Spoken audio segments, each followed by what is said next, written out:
Welcome back, familia, to NorthsideLDN. Caramba, filhos da puta. And today we got Northside CSI. Let's go.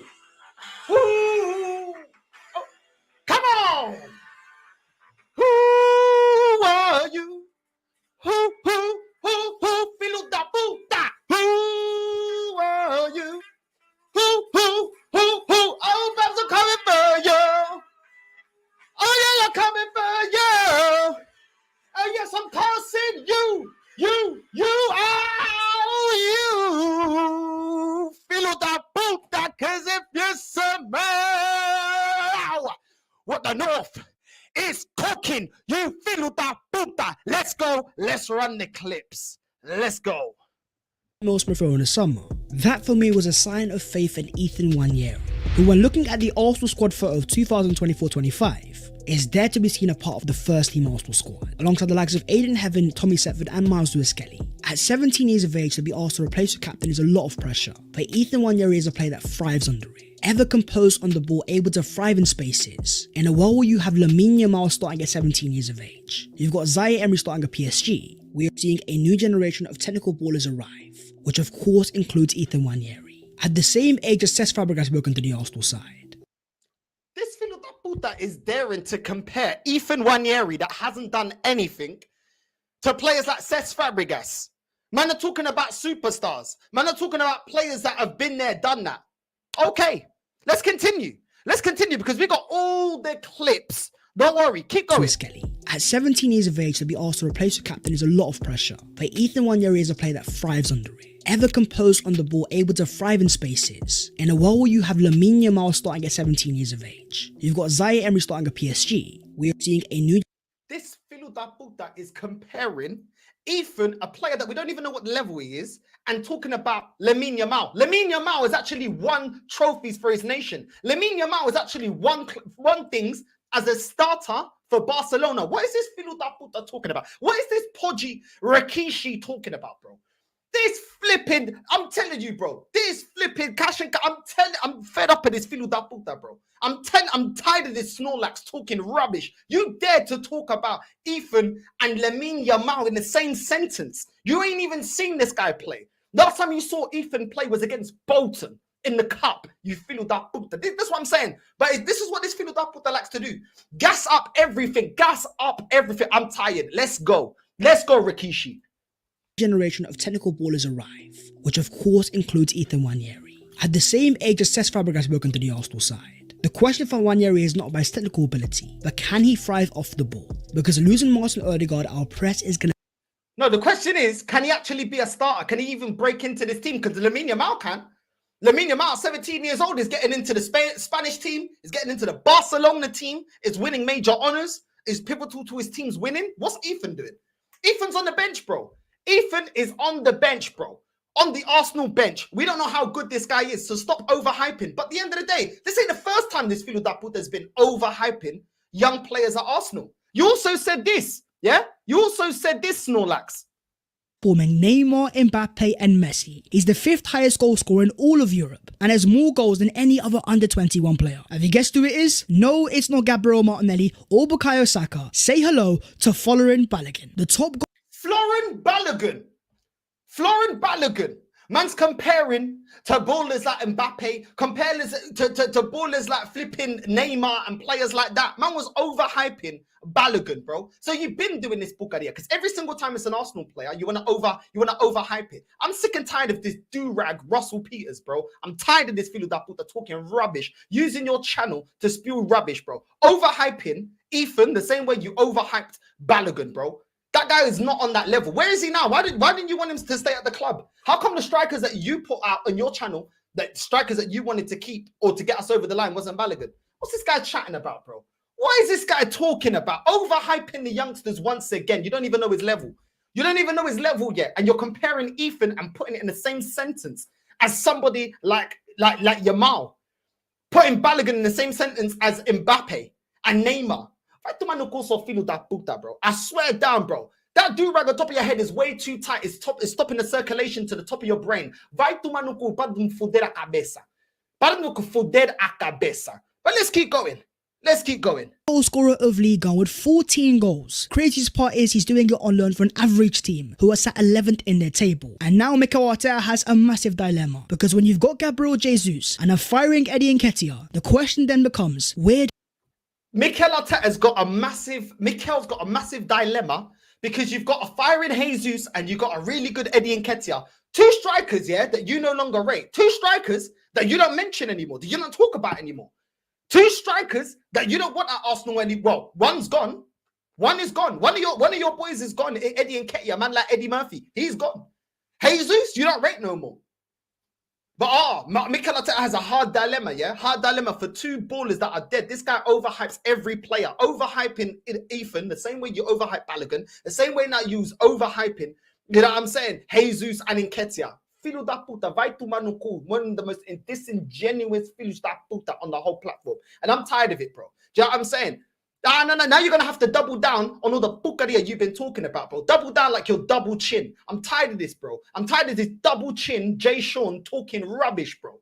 Talking absolute pucaria, bro. I'm tired of it, bro. Some B-Tech Juggy D. Let's move. Let's go. Arsenal have signed Ricardo Calafiori. 1. Elite ball carrying, completing a whopping 65% of his dribbles last season, more than Saka, Odegaard and Martinelli. Calafiori offers also something we've lacked, a John Stones type ball carrier from deep, someone able to pick the ball up and burst through a press. 2. Problem solver. In an Arsenal side full of so many left back options but none that were guaranteed. Okay, Calafiori, problem solver, yeah? He lost Calafiori, yeah? The missing piece, yeah? No problem, let's keep going. John Stones type ball carrier from deep, someone able to pick the ball up and burst through a press. 2. Problem. Pick the ball up and burst through a press. Yeah, I'm saying. The same way this guy's on Mikel OnlyFans trying to burst through Arteta as well. Probably through the pickpocketing. Trying to go through the back door, you feel that puta. What's this guy talking about? Man like double chin Jay Sean. Carry on. Solver. In an Arsenal side full of so many left back options but none that were guaranteed starters, from Zinchenko's on-ball personality to Tomiyasu's defensive excellence and a left-footed partner for Gabriel Martinelli, Ricardo Calafiori offers also the best of all worlds. 3. On-ball authority.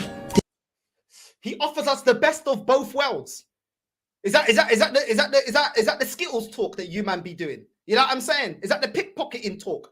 The best of both worlds. The guy can't defend. He was getting cooked against Man City. This guy got cooked for the Leicester goal. But the best of both worlds, filho da puta. Okay, no problem. Look how much he's propping this guy up, yeah? Then we'll go back to what he said before when we bought a previous defender. Despite already having a similar profile in Jakub Kiwior, the reason for Arteta signing Calafiori comes down to confidence. While Kiwior's a player that's shown signs of quality, Calafiori is far more assertive. Oh, okay. So Kiwior showed signs, but Calafiori is way more assertive. That's not what you said about Kiwior. Let's go back to your Kiwior video. Yeah, because every time that we sign a player, you're always hyping it up like it's the best in that position. There's no one better. Final piece. Best defender in the world, best striker in the world, best midfielder in the world, filho da puta. The most ingenuous filho da puta I've seen on the internet. Para de falar pucaria, and I'm going to be clipping you up all season, bro. Yeah, I'm saying you're hyping up Calafiori. Cool. Let's go to Kiwior. What did you say about Kiwior? Arsenal are signing Jakub Kiwior. 1. Top composure. Just like Saliba, Kiwior is a cool, calm defender, completing over 70% of his dribbles. This guy can handle pressure. 2. The versatility. Arsenal needed depth at left centre-back and defensive midfield, and Kiwior has played in both of those positions. He's a Swiss Army knife. 3. The passing range. His short... Oh, he's a Swiss Army knife and the passing range. This is when we bought Kiwior. You were talking about Kiwior like he's the missing piece, Swiss Army knife, the missing piece, the best defender ever. And then as soon as we get Calafiori, you don't care about Kiwior no more. So why were you overhyping Kiwior? It's almost like every single player that we get, you overhype. So what happened to Kiwior? You don't rate Kiwior no more. Because every single player that we get, when it's Kiwior, you're talking about the best defender, missing piece, all that. Do you know what I'm saying? Oh, the last ingredient. But you said the same thing about Calafiori. Why are you always changing your mind? You know why? Because it's the new wave. That's what you do. This filho da puta, it's about the new wave. Every single time, it's the new wave with this pot belly Peter Andre, bro. This flipping pot belly Peter Andre always talking rubbish, bro. At the end of the day, when we got Kiwior, you're talking about the best defender. Now we got Calafiori, best defender. Which one is your opinion? Which one's the best defender, bro? Which one's the best defender? Whatever you see trending on Twitter, whatever you see that the fan base want to hear, that's what you go with. When we get Kivior, best in the world, there's no other better defender. Get behind him, the best. Now we got Calafiori, you're glazing Calafiori. Cala boca so fino da puta, bro. Do you know what I'm saying? Go glaze some cream donuts, bro. Go glaze some flipping donuts, bro. I'm tired of this guy, man. I'm tired of this guy talking rubbish, bro. Talking rubbish, bro. You know what I'm saying? Flipping pot belly Batista. Passing is decent, but his long balls are even better, and he completed nearly 4 per game at the World Cup. 4. His size. This guy won't get bullied. Standing at 6'2", he's in the top 5 for clearances in this area of his season. 5. The potential. There's a reason why the likes of Dortmund, Juventus and AC Milan all wanted him. Dortmund even had an offer rejected. There's a lack of top young left-foot centre-backs. Mikel Arteta knows his stuff, and at 22 years of age, he may have found his latest gem. He may have found his latest gem. How come you're not asking for him to be in the starting lineup then, if he's the latest gem? If all these other clubs were in for Kivior. So do you rate Kivior this highly, or do you rate Calafiori? Or it's just Toys R Us. There always one toy under one roof. It's called Toys R Us. Toys R Us. Toys R Us. Feel that puta. Every time you man get a new toy, it's the best in the world. The same crap that you man did with Zinchenko. When it was Zinchenko, the most pivotal left back. What happened? And then we got Kivior. Now we have to play Kivior. But then you told me that Zinchenko is pivotal to the way that we play football.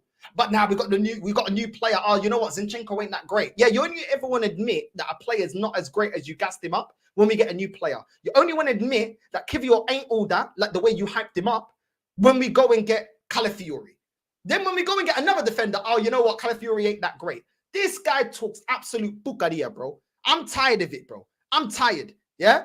Stop talking rubbish, bro. You know what I'm saying? I'm tired of the rubbish, bro. I'm tired of it. These men say one thing, then the next season they say another thing, bro. Don't worry, we're going to hold you accountable. Don't worry about that. Let's get the next clip.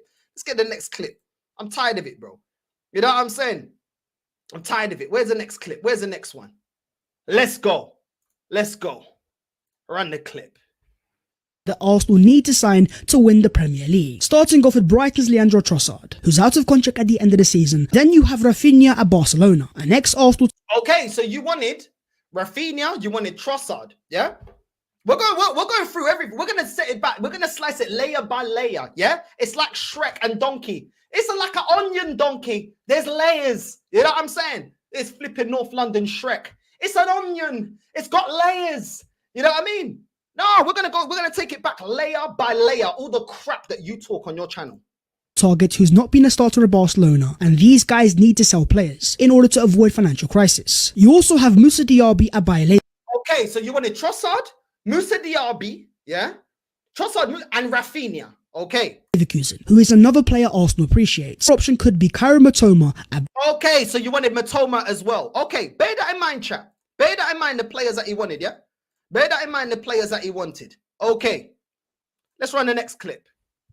Players that Arsenal need to sign to win the Premier League. Starting off with the... To win the Premier League, yeah? This is the players that we need to win the Premier League. Wide forward. Someone able to compete with Bukayo Saka. And as an option, you've got Wilfried Zaha out of contract at the end of the season. But I think Shakhtar's Mykhailo Mudryk fits the bill. Young, pacey, left-footed, with scary potential under Mikel Arteta. He's given numerous interviews that he'd love to move to the Emirates. You wanted Mudryk. Okay, filo da puta. You wanted Mudryk, yeah? You wanted Mudryk.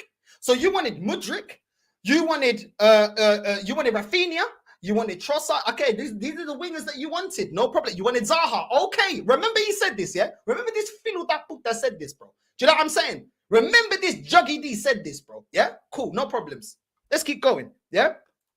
And Arsenal look set to make their first offer. Central midfield, someone to compete with Thomas Partey. I think Palmeiras' Danilo Oliveira could be the one. Able to play as an Okay. Don't go anywhere. Don't go anywhere. Yeah? Okay. So why did you go and say this then?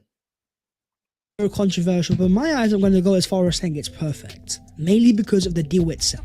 As confirmed by Miguel Delaney, Arsenal are paying no loan fee and less than 50% of the wage contribution for Raheem Sterling, with even team losing ticks confirming that Arsenal pay Sterling only £100,000 a week. Chelsea are paying more for Sterling despite him being an Arsenal player for the season. We've taken Reece Nelson's wages and given it to Raheem Sterling, the one-in, one-out policy working to perfection. It's really hard to criticise it when you look at what Arsenal are getting. A player with a vast amount of Premier League experience entering his 14th year in the league, with over 120 goals to his name, alongside a history of working alongside Mikel Arteta to... Okay, so Filo da puta, why didn't you say that before we were linked and got Sterling over the line? Because before we got Sterling over the line, you Filo da puta, yeah? Before we got him over the line, yeah? Do you know what I'm saying? Before we got him over the line, I'm tired of this guy, bro. I'm tired of this guy. This Biryani Fat Joe was not saying this, yeah? This guy was not saying this before we got Sterling. You were talking about Mudryk. You're talking about you wanted players like Trossard. You wanted flipping you wanted Musa Diaby. Yeah, that's what you said you wanted. But now this double chin Jay Sean now wants to talk about, oh no, this okay, oh no, you know what? This is great business, Sterling. You never mentioned Sterling, Filo da puta. You do whatever this club does, you twerk for. That is what you do. When we get Kivior, best defender in the world. Then we go and get Calafiori, best defender in the world. Then, before we even link to Sterling, or you even know that we're in for Sterling, you're telling us we need to get Musa Diaby, Rafinha, Mudryk, do you know what I'm saying? And Zaha. Now, we get Sterling. Oh, nah, do you know what? Yeah, the perfect business was Sterling. Then why didn't you say that then, Filo da puta? You never said that before we were linked to him. But then, oh, it's the greatest thing in the world. Cala boca so estúpido da merda, bro. This guy looks like one of the guys from the from sumo wrestlers, bro. I don't need this sumo wrestler, suplex looking Filo da puta talking rubbish, bro. Do you know what I'm saying? I'm tired of it, bro. I'm tired of it. Man mentioned Matoma. Man was mentioning every other winger except Sterling. As soon as we get Sterling, oh yeah, it's great business. Great business. Do you know what I'm saying? No, I'm tired of it, bro. I'm tired of it. I'm tired of it, bro. I'm tired of it. This North London Charlie Sloth, I'm tired of it, bro. Talking absolute bucaria, bro. Talking absolute rubbish. All you're there to do is every single time this club does something, oh, it's incredible, it's amazing. Cala boca so Filo da puta. That's not what you said. That's not what you said. You know why? Because you just go with whatever this club says. Yeah? No, it's disingenuous. All you do is clip up what's the most trending and say everything that the fan base wants to hear so you get no backlash. You absolute liar. Lying through your teeth. Don't tell us about the levels of Ethan, yeah? When your boy Balogun didn't even reach that. Don't talk to us about, oh, Calafiori is amazing, when your boy Kivior looks like he's going to be sold in January. Vai tomar no cu, you disingenuous Filo da puta. And we got more clips on all the crap you keep talking, yeah? And you always go back on yourself. Let's keep going. Very high degree, with a whopping 53 goals and assists across all competitions in his last season where he was coached by Mikel Arteta. In the calendar year of 2019, he was only behind Lionel Messi. Oh, he was only behind Euro Messi. Okay, so why didn't you bring him up then? Why didn't you talk about him before? How come you're only talking about him now? Oh, okay. All right, because it's trending, yeah? It's trending, and all the Arsenal fans want him in, so all of a sudden you want him in. Vai tu, mano. Para de falar merda. Para de falar merda. Perfect striker. When it comes to forwards and Mikel Arteta, it's often Mikel Arteta's perfect striker. Perfect striker, yeah? Perfect striker. Okay, let's go. Let's go. Carry on, Charlie Sloth. Fire in the booth. Oh, let's get ready to rumble. Who's going to be the next one? Big names like Benjamin Sesko, Victor Osimhen and Victor Gyökeres. There's plenty of standout names there, but do we already have a player at home that could be the perfect Mikel Arteta striker? We're talking about the German Cobra Kai Havertz. It was a tough start to life for Arsenal with all the criticism going into it. £65 million on a Chelsea flop, struggling in midfield and with no confidence. 65 million on a Chelsea flop. Okay, thank you for establishing that, because when we were saying that, you man didn't want to hear it, innit? When we were saying this guy ain't good enough and he's a flop, you man didn't want to hear it, innit? So continue. No, continue. This is the guy that we need, yeah? This is the striker that we need. Okay, cool. No Game worries. that changed everything was January the 7th, 2024. On the day that Arsenal got knocked out of the FA Cup at the Emirates Stadium against Liverpool, was Havertz's first start as a centre forward since the start of the season, producing a 7.2 rating, despite missing 2 big chances. Since then, we're more confident and self-belief, adapting more and more to this Arsenal side. Okay, no problem, yeah? Kai Havertz, yeah, is the player that we need, yeah? Kai Havertz is the player that we need, no problem. He's the striker that we need. Let's play this clip. 5 Wolves 0. 1. Arteta's secret experiment. Arsenal are evolving once again, starting Thomas Partey as the inverted right back. This is Mikel Arteta planning for the future, with a team. Mikel Arteta planning for the future is playing Partey at right back. This Filo da puta talks rubbish, bro. Potentially including Declan Rice and Moses Caicedo. 2. Ben White's reminder. A strong season at right back he's had, but is playing as that centre back, where he looks as comfortable as it gets. 3. Respect Gabriel Jesus. 17 goals and assists and 24 league starts isn't bad for someone who apparently doesn't contribute enough. Okay, so respect Gabriel Jesus. Yeah, that's what you said last season. Yeah, that's what you said at the end of last season. Okay, what happened to this season? Now you're telling us to believe Kai Havertz. Yeah, this is what I'm saying. This guy moved. This guy blows like the wind. He blows like them farts that he drops every 5 minutes, bro. Do you know what I mean? Like bombs from Charlie in the booth. You know what I'm saying? I'm tired of this guy, bro. Man dropping more farts, more bombs than Charlie in the booth. I don't care about it no more. Do you know what I'm saying? This Filo da Puta's always backtracking. Man told us to respect Jesus. Respect Jesus. Apparently doesn't contribute, doesn't score goals. But now you keep talking to us that the striker that we need is Havertz. So which one do you actually rate? Is it Jesus or is it Havertz? Because you keep changing your mind. Just the same way you change your mind about Kivior and Calafiori. Just the same way you change your mind about Balogun being the striker that we needed. Now it's Havertz, yeah? Seems like you lot are the ones that can't be consistent in what you say. I'm tired of this guy. I'm tired of this guy, bro. I'm tired of this guy. I don't need Aladdin on the carpet to tell me Pucaria, bro. Cala boca so filo da puta. You know what I'm saying? I'm tired of it, bro. I'm tired of it. Man are always moving the goalpost. You know what I'm saying? Whatever's trendy, just get behind it. When the club and the fans were all behind Jesus, oh, what did you say? Let's go back. Let's go back. What did you say about Jesus? What did you say about Jesus? Just a season ago? Gabriel Jesus, 17 goals and assists and 24 league starts isn't bad for someone who apparently doesn't contribute enough. 4. Granite's happy end. Okay, but now you're telling us that Havertz is the one that we need. Both strikers' best attributes are passing the ball around, dropping in deep, work rate, and everything else apart from being known as a clinical goal scorer. Okay, no problem. Okay, no problem. No problem. You know what I'm saying? No problem. No problem. We're going to bear that in mind. We're going to bear that in mind. Let's run the next clip. Arsenal's start to the season. 1. The fullbacks are perfect. Ricardo Calafiori and Urian Timber, a key reason to Arsenal's strong start to the season. Ben White and the fullbacks are perfect, but you're saying that Kivior's perfect. But now that we got Calafiori and Timber, now they're perfect. Okay. Kivior did a job last year. But with these two, Arteta ball has become more fluid than ever before. 2. Arteta can adapt.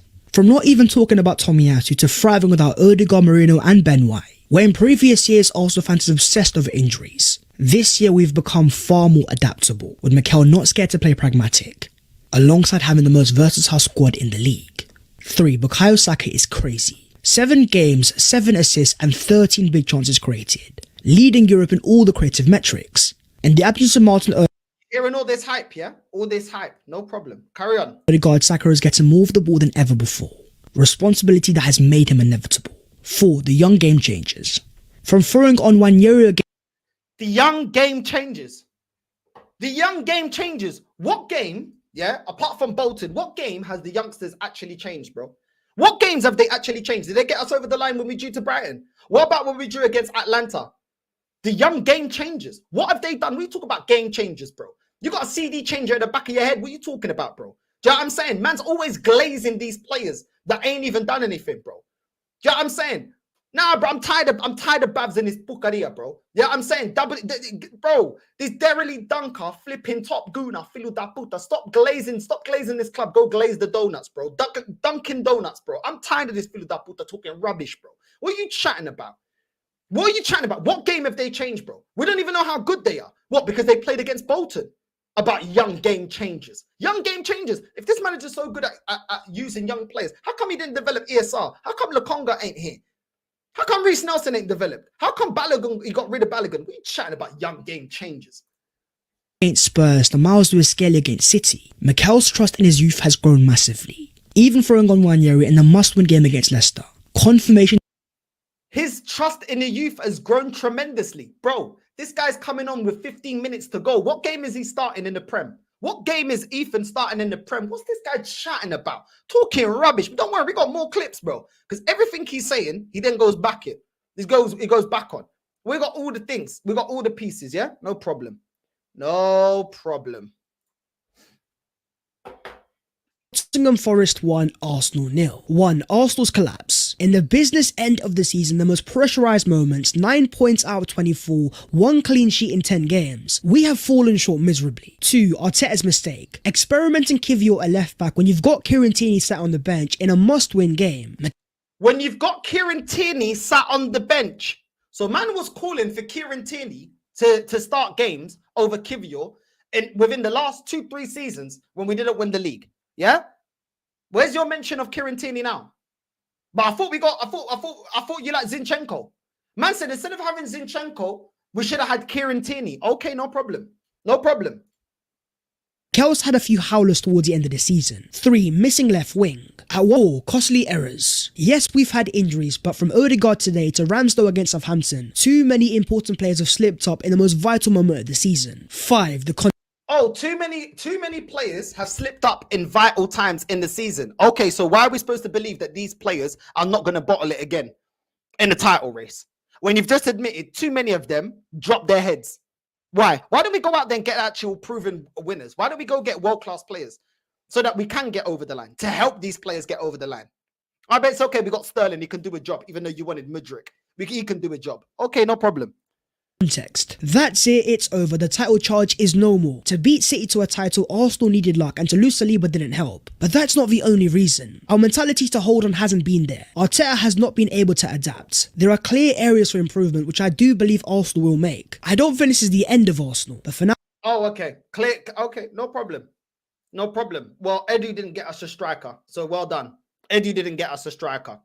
Okay, let's get back to more. Is special. Keeping 14 away from home is special. Keeping 14 clean sheets away from home since the start of last season, the most in the league by a mile. Arsenal have defenders that are built for away games. There's one player that sums it up to a T. We're talking about Gabriel Magalhaes. This guy is severely underrated. For as good as William Saliba is, Gabriel Magalhaes is part of what makes him special. Rice alongside Saliba and Gabriel give... Okay, our defense, yeah? Our defense is impenetrable. Our defense is impenetrable. Okay, let's run this. Let's go. Stadium. Mikel Arteta has built a brick wall. Look at these numbers here in the game against Burnley, making an XG of 2.27 non-penalty. Arteta's built a brick wall. Okay, he built a brick wall. No problem. No problem. Yeah? No problem. No problem. Let's run this one. 3 Southampton 1. Havertz has changed. A year after getting pity penalties against Bournemouth to now playing more conviction than ever before. Notice how he reacted after Arsenal conceded, the hunger to go and get us level. 7 goals at the Emirates this season, Mikel said to give him love. Because with it, as you can see, he is a game changer. 2. The Mourinho effect. 29 minutes, 3 tackles, 4 ground balls, 1. There was an instant connection on the left hand side with Gabriel Martinelli and Ricardo Calafiori. Shown perfectly by Mourinho. Okay. Havertz is the answer, yeah? He just needed love. Okay, so why did you say this then? Rodrigo and Vinicius Jr. Special talents that are game breakers. Arsenal need to be in these conversations. But talking about forwards, what about Alexander Isak? Him scoring once again for Newcastle became the first player since Alan Shearer to score 20 league goals. As a player that Mikel Arteta wanted even when he was at Real Sociedad, that used to thrive alongside Martin Odegaard, it's no surprise they are once again in for him, where he scored 20 league goals from an 18 XG, with a whopping 29% goal conversion. He's come to the league and at 24 years of age, he's starting to show signs of being elite.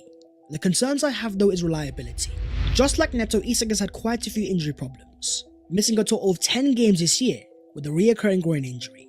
And then you think about the upcoming Chido Obi Martin, with 25 goals in 5 games to the Arsenal Academy. He's a profile that many compare to Isak, a similar type of ball carrying profile, who's able to score and make things out of nothing. If it is a case that Arsenal want to strike up in the Premier League, as great as Isak has been, you also can't forget about Ollie Watkins, who with 19 goals and 12 assists this season.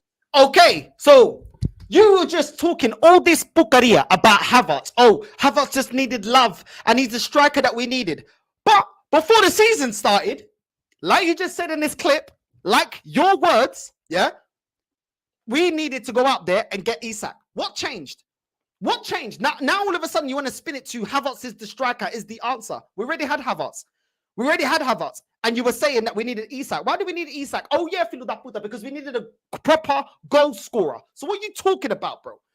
What are you talking about? But man's trying to talk about, oh no, you know what? Maybe we can get away with Kai Havertz. Oh what? The same way that you told us we can get away with Balogun. The same way that, oh, Eddie Nketiah, Arteta's got a dilemma. Your words, Arteta's got a dilemma on his hands because we had Balogun at the time, Nketiah, and we had Jesus. Then you were saying, oh, people say that, you said a couple of seasons ago, oh, people are criticizing Jesus. Why are they criticizing Jesus? He scored a couple of goals. But now you're saying Havertz is the answer. But before this season started, you were saying that we needed Isak. Then you said, if we really need a striker, yeah, you wanted to go out there and get Ollie Watkins. But now all of a sudden, Havertz is the answer. So what's changed? Oh, yeah, because the fan base now are sucking off Havertz because he's scoring goals now. This is the flip-flopping within these guys, bro. This is the flip-flopping, bro. Before the season, we need a striker. We need a Isak. We need a Ollie Watkins. We need all these other players. Yeah, all these other strikers. And then this Filo da Puta's got the nerve to bring up Chubby Moting, bro, as an option to bring through. As if Balogun worked, as if Nketiah worked, as if Reece Nelson worked. And we're gonna go with another youth project. We're going for youth project that we were doing in phase 1, and we're trying to do that now in phase 5. This Filo da Puta's talking rubbish, bro. This flipping Teletubby looking mad. I'm tired of this guy, bro. Chatting rubbish, bro. Chatting rubbish. Look what this guy talking about Chubby Moting, you know. Man is trying to put Chubby Moting, yeah? Man trying to talk about Chubby Moting and Isak in the same conversation. And then you think about the upcoming Chido Obi Martin. With 25 goals in 5 games to the Arsenal Academy, he's a profile that many compare to Isak. A similar type of ball-carrying profile, who's able to score and make things out of nothing. If it is a case that Arsenal want to strike him from the Premier League. This guy chats rubbish, man. This guy chats absolute rubbish, bro. Absolute rubbish. Absolute rubbish. But whatever in it, it's whatever's popular to say in it. Just pander to the fan base. Just accept everything. Shown perfectly by Marino instructing Martinelli to come inwards, moments before he goes and scores his goal. 3. Calafiori's problem. He's as smooth as a Rolls Royce on the ball, and his bravery is something to truly admire. But I can't be the as smooth as a Rolls Royce. Bro, check this Filo da Puta wasn't on Epstein Island. Check this guy wasn't at a Diddy party. As smooth as a Rolls Royce. What are you chatting about, bro? This guy is shocking defensively. What are you chatting about? Only one thinking that sometimes he can be a bit too over-aggressive when it comes to closing his man down. A little bit of composure, Ricardo, would go a long way. 4. I thought he was a Maldini of defenders. Yeah? A bit too aggressive going forward. We already had that in Zinchenko. Oh, he cuts into the midfield. Oh, we had that with Zinchenko. What happened? We was a liability on the left. But all of a sudden, you're trying to tell me that this is the greatest defender you've ever seen. Okay, then. Arsenal's creative machine. From star boy to star man, Bukayo Saka has now created a league-high 12 big chances this season. 7 assists already. Even if you take away his set pieces, he still ranks on top. 5. The perfect start. If you had told Arsenal fans at the start of the season that after Villa, Spurs, City, Atalanta and PSG, without our captain and ever-dependable Ben White, we would still be unbeaten, having won 10 of... No one cares if we're unbeaten. Why didn't we beat Brighton? And why didn't we beat Atlanta? That's not a perfect start. It's a very good start. It's not a perfect start. A perfect start is winning every single game. We drew against Brighton. We're supposed to be trying to go to win the league. Yeah? And at the end of the season, the same way that last season, when we lost to Fulham, oh, why are you panicking? We can still win the league. We're still in the title race. Oh, yeah, but last season, when the season ended, oh, then we're reflecting on dropping points to Fulham, dropping points to Aston Villa, home and away. So what are we talking about here? What are we talking about here? Okay, but perfect start. I wouldn't say it's a perfect start. It's a good start, ain't a perfect start. Don't try and twist it. 7. Rank as the best team in the league for XG per game and only be 1 point off top. Most of us would have been surprised. But here we are, an Arsenal side more adaptable than ever before, regardless of the context, finding a way, becoming mentality monsters against the big sides, comeback FC against the smaller ones. Even after comeback FC against the smaller ones, you didn't mention Brighton. What do you mean comeback FC? Okay. But we're adaptable in every situation, yeah? Every situation. But we've already drew 2 games. We've already drawn 2 games. Atlanta and Brighton. How high do you rate them? But we're adaptable in every situation. Okay, no problem. Comeback FC. Okay, no problem. No problem. All the failed rotation and Gabriel Jesus failing to make an impact. When you've got star boys like Martinelli coming off the bench, the 3 points were always going to be inevitable. Star boy like Martinelli, he was rubbish last season. What is this guy talking about, bro? What is this guy, bro? But what is this flipping Mr. Popo from Dragon Ball Z talking about, bro? Martinelli's been rubbish. He's been missing a load of sitters, bro. Missing a load of sitters. This guy ain't been great. And the only reason he's in the team is because Odegaard's injured. Otherwise, he would have held bench. And Trossard would have been playing on the left. What are you chatting about? We're accommodating Martinelli because Trossard had to move into the number 10 since Odegaard's been out. What are you chatting about, bro? What are you chatting about? What's this guy chatting about, man? Nah, bro, the Michelin tire, the Michelin tire, man. I'm tired of this guy, bro. Talking rubbish, bro. Talking rubbish. Thinking that he's not gonna. Nah, don't worry. I'm watching, bro. I'm watching. You know what I'm saying? Filo da Puta. This guy backtracks on everything. Let's go. Southampton cannot beat us. Hold on. Let's get this clown. Let's get this clown because this is on TikTok. You know what I mean? Man had to do what I had to do because, you know, Bhavs might try to do the copyright thing. You ain't copywriting, bruv. You know what I mean? Hold on a sec. Feel that book, that hold that. You know what I mean? Here we go. Here we go. Kelechi's cousin. Told you Lusampton cannot beat us. We are unbeatable. We are the Gunners. If you want to beat Arsenal, maybe they combine 2 teams so that it be 21 versus our 11 players. Maybe that way you might stand a chance of beating Arsenal. Otherwise, you can't. You just can't. What is this guy chatting about, bro? Man like Caillou from Lagos, bro. What are you talking about? You can't beat us. What are you talking about, bro? You man said this last season. Relax. We have not strengthened the weakest part of our team, which is our attack. And these men running up their mouth because we beat Southampton. They even call us masters of dark art football. No, we are not masters of dark art football. We are masters of giving our opponents false hope. We allow you to score so that we can come back and control the game. We allow you to even control the game, possess, so that we can come back and win the game. Because we are Arsenal, the Gunners, the only big team. All those other teams are stones. Great argument. Great argument, bro. Great argument. Great argument, bro. You know what I'm saying? Great argument. All the other teams are stones. Well done. Well done, bro. I don't know how you came up with that, bro. That's proper. He knows ball. That's somebody that knows ball, bro. Do you know what I mean? That's someone that knows ball right there, bro. Junior from my wife and kids. Look at this filo da puta. Junior from my wife and kids. What's this guy talking about, bro? You know what I mean? Look at that one of the Wayne's brothers from White Chicks. What are you chatting about, bro? Man, like Terry Crews, bro. You know what I mean? I'm tired of these guys, man. Absolute idiots, bro. Absolute idiots, bro.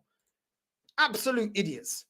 Anyway, let's keep going. Let's keep going. Let's run the clips up. Of non-penalty goals and assists as Erling Haaland when playing as a centre-forward in 2024. What a stupid stat. To give us context. So penalties, not goals. Do you still think you need a striker? No, he's proven that he's the man. He gives you more than a striker and still scores goals and gets assists.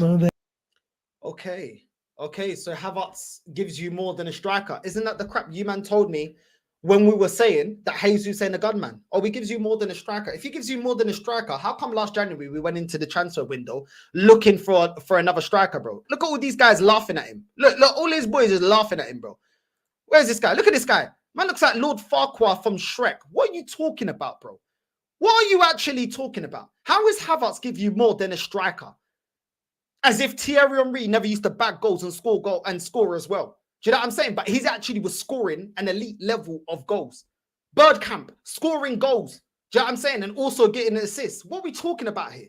This guy's scoring 13 league goals, bro. In his first campaign, and man are talking about, oh yeah, but he does more than a striker. Jesus was doing the same numbers.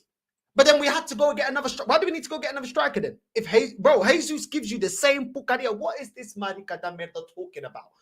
What are you chatting about, bro? Do you know what I mean? Man looking like Tyrion Lannister, bro, from Game of Thrones. Cala boca so filo da puta. This flipping top goon and midget, bro. I'm tired of these guys chatting rubbish, bro. Chatting absolute rubbish, bro. What do you mean he gives you more than a striker? Whatever, man. These men like to recycle the same old crap, bro. The same old crap. To give us context. So penalties, not goals. Do you still think you need a striker? No, he's proven that he's the man. He gives you more than a striker and still scores goals and gets assists. More than a striker. More than a striker to me. Absolute idiot, bro. This is what I'm talking about. But don't worry. Let's keep going. Let's keep running the clips. Big up. Can lead Arsenal to the There we go. There we go. There we go. This is Bhavs boys. You know what I'm saying? This is Bhavs boys. The Backstreet Boys. They're back again. We don't need a striker. Havertz can do the job. Okay, we'll wait to the end of the season. Havertz can lead Arsenal to the title as a number 9. What have we not seen from Kai Havertz? The output's fantastic as a striker in 2024. I think it's 13 goals and 8 assists as a striker for Arsenal. So that's 21 goal contributions in 26 games as a striker playing for Arsenal. Very good output. In and out of possession is fantastic. His hold-up play is great. And like I said, the output's there. The mentality to get the ball and say, that's it, I'm dragging us level against Southampton, I'm going to get the big goal. Scoring the opener in the Champions League against PSG, scoring the opener on the opening day against Wolves. Listen, are there... Okay, where was Havertz when we were struggling to get through against Porto? Did he score? Oh no, Trossard did. Where was Havertz when against Fulham? Where was Havertz against Aston Villa in both games? Where was Havertz in the cup games, Liverpool and West Ham? Where was he? Where was he in those games? Where was he there? When we really need someone to turn up. Where was he against Bayern Munich? Where was he this season against Brighton, bro? To give us the winner. Since he's such a clutch player. Where was he? Where was that Filo da Puta, bro? I don't know where he was. Where was he? But I don't need this Harry Potter to do the invisibility cloak and try and masquerade what Havertz has done. Havertz ain't proven nothing that he ain't proven last. Bro, he ain't done nothing yet. He ain't done nothing yet. He ain't proven to be a clutch moment striker. In no competition last season was he clutch. None. None was he clutch. So you can keep praising the fact that, oh, he's scoring right now. I remember when you Filo da Puta did it for Eddie Nketiah. And then look what happened. Oh, yeah. We had to move on from Eddie Nketiah. I remember when you lot were praising all the goals from Jesus during the season. Gets to the crunch end of the season. Oh, yeah. Man went missing. Where was Havertz's goal against Atlanta this season? Get out of here, man. Get out of here, bro. Better forwards. Yes, maybe. Maybe Isak, Watkins, for sure, Erling Haaland. You can have those conversations. But how easy is it to get someone who's going to do more and better than what Kai Havertz is doing in this team right now?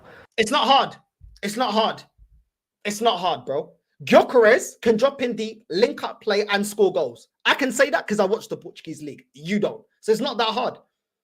Do you know what I'm saying? It's not that hard. What do you mean, how hard is it to get those players? I never see Benfica saying that. They got Pavlidis. He can link up play and he can score goals. So what are you talking about? As if there's no other player on the planet that can actually link up play and score goals. What are we talking about here? What are we talking about here?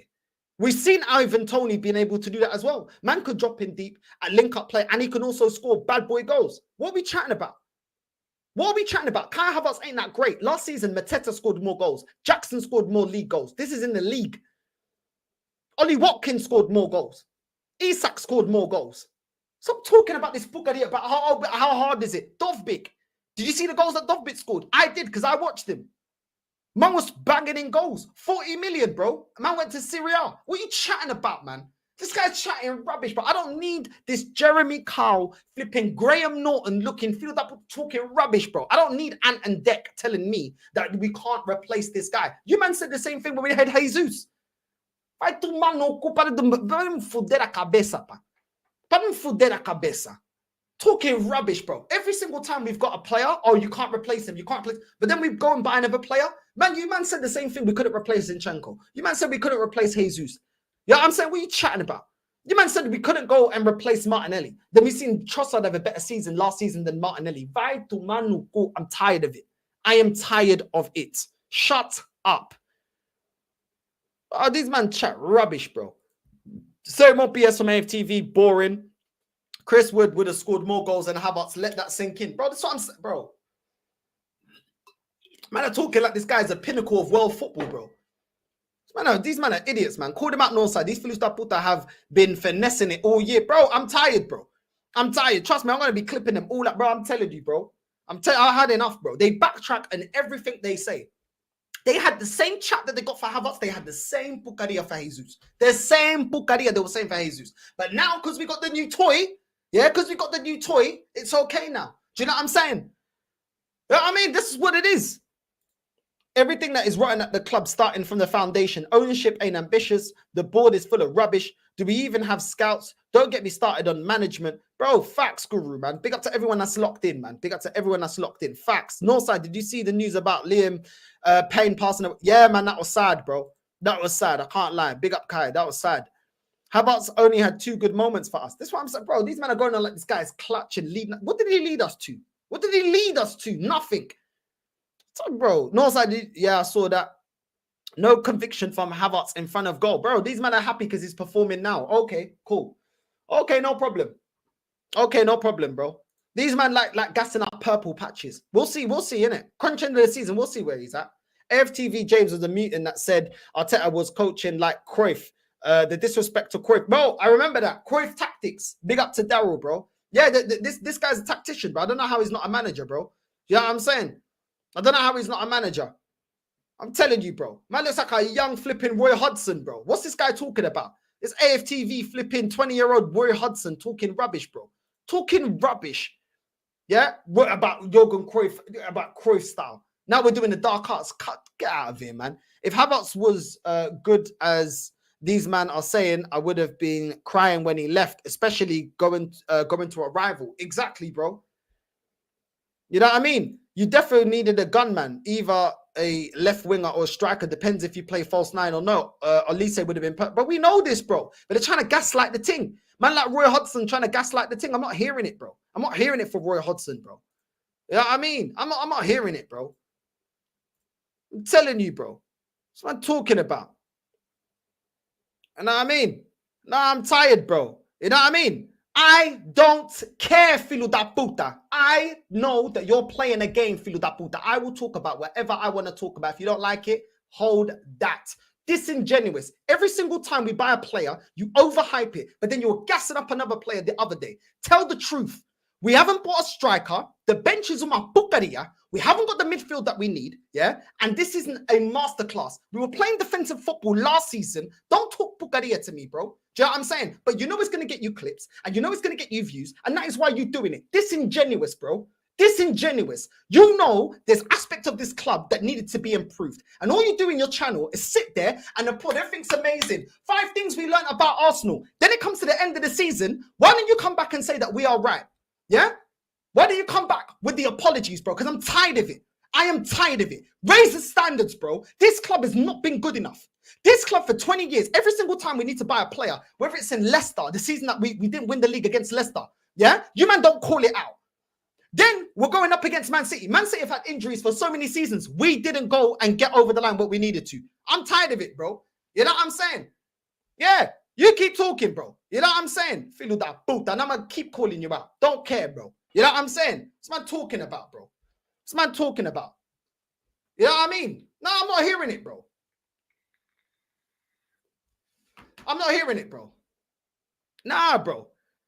Bro, nah, I'm not hearing it, bro. I'm not hearing it. You know what I'm saying? Yeah, and you keep sucking off Arteta and get that Spanish chorizo in your mouth if it gets you views. Because clearly being disingenuous and sucking off this manager instead of calling it out, no problem. End of the season, yeah, we want our apologies. So shut your mouth, bro. How about that? You know what I'm saying? What are you talking about? Yeah? At least every penny I make, I'm telling the truth. End of the season, I'll cook you again. I'm going to cook you during the whole season because you're a fake and a fraud.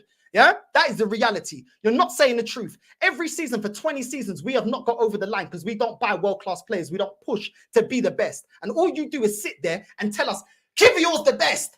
Calafiori's the best. Havertz is the best. Cool, let's see how much we win, innit? Let's see how much we win. You know what I'm saying? Kiss my black ass. I'm actually an engineer, bro. What are you? Oh, yeah. Okay, shush. You know what I'm saying? Filho da puta. Don't worry. We're going to keep clipping you, though. And I'm glad that you responded because now, yeah, you're on the list.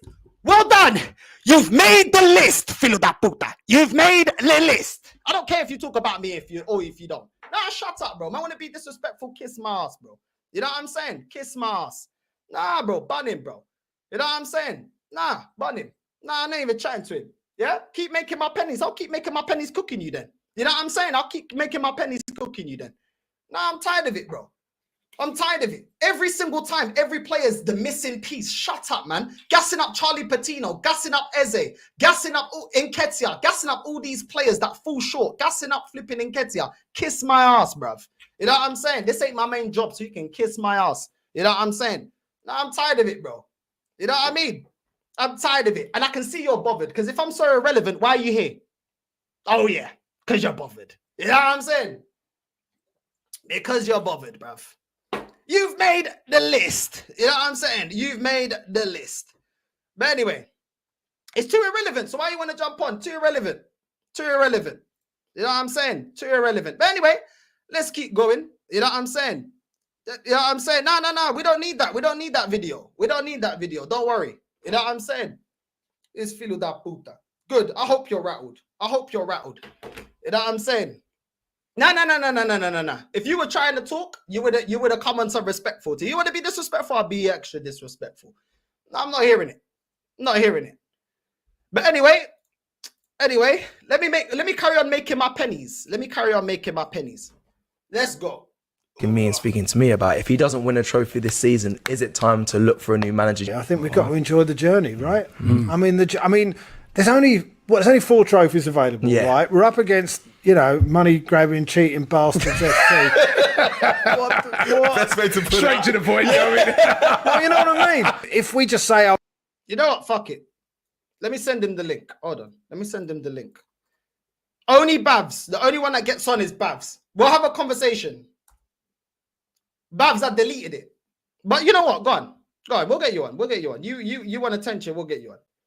We'll get you on. Go on. There's the link. There you go. There you go. The link is there, Bhavs. The link is there. You can jump on. The link is there. The link is there. I've dropped it in the chat. So jump on. Jump on.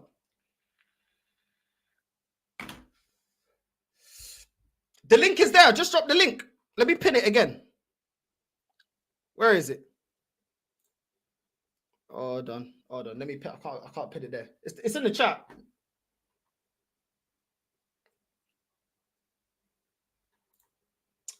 Pin the message. There we go. Pinned.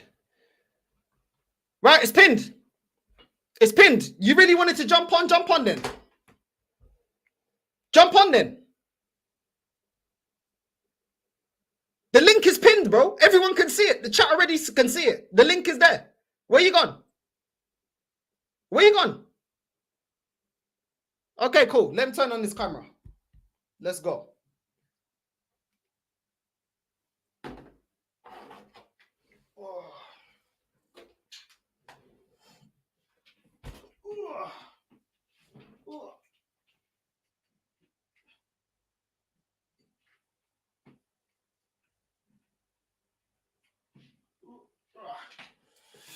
I'm still waiting.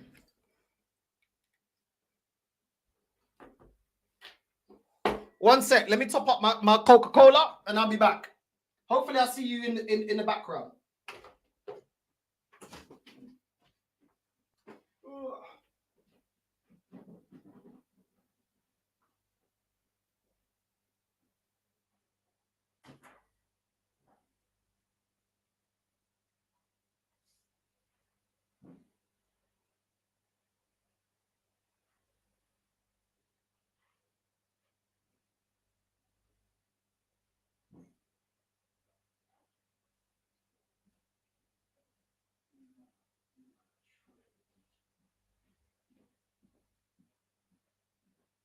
Right, let's go.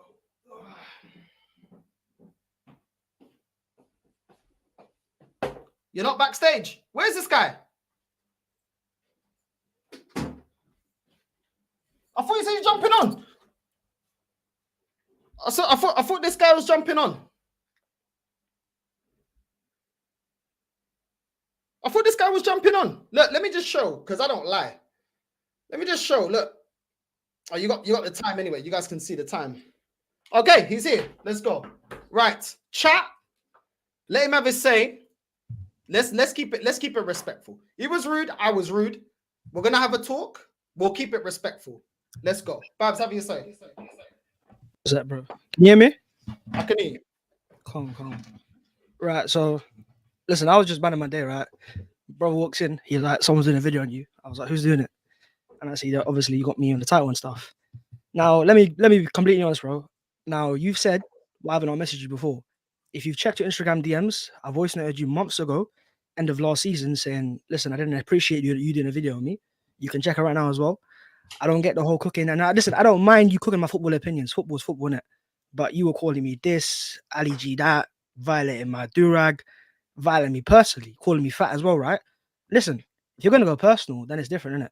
The simple as, bro. I don't mind you doing videos on me, bro. I don't give a shit about that crap. So I don't care how you criticize my content either, because that's my style. But at the same time, bro, personally violating a man for no reason about my footballing opinions ain't right. And don't say I ain't DM'd you as well, because if you check the DMs right now, you'll see it. You DM me. I chose not to open it. If you choose not to cook me, that's fine. Durag, as far as I know, is a black thing, so it's not nothing like that. If you don't talk like that, fair enough. I just feel like this. I'm going to talk to you normal. Banter aside, everything aside. I don't feel like you're genuine in what you're saying. And this is why. And let me explain why. Let's take away the banter. Let's take away everything.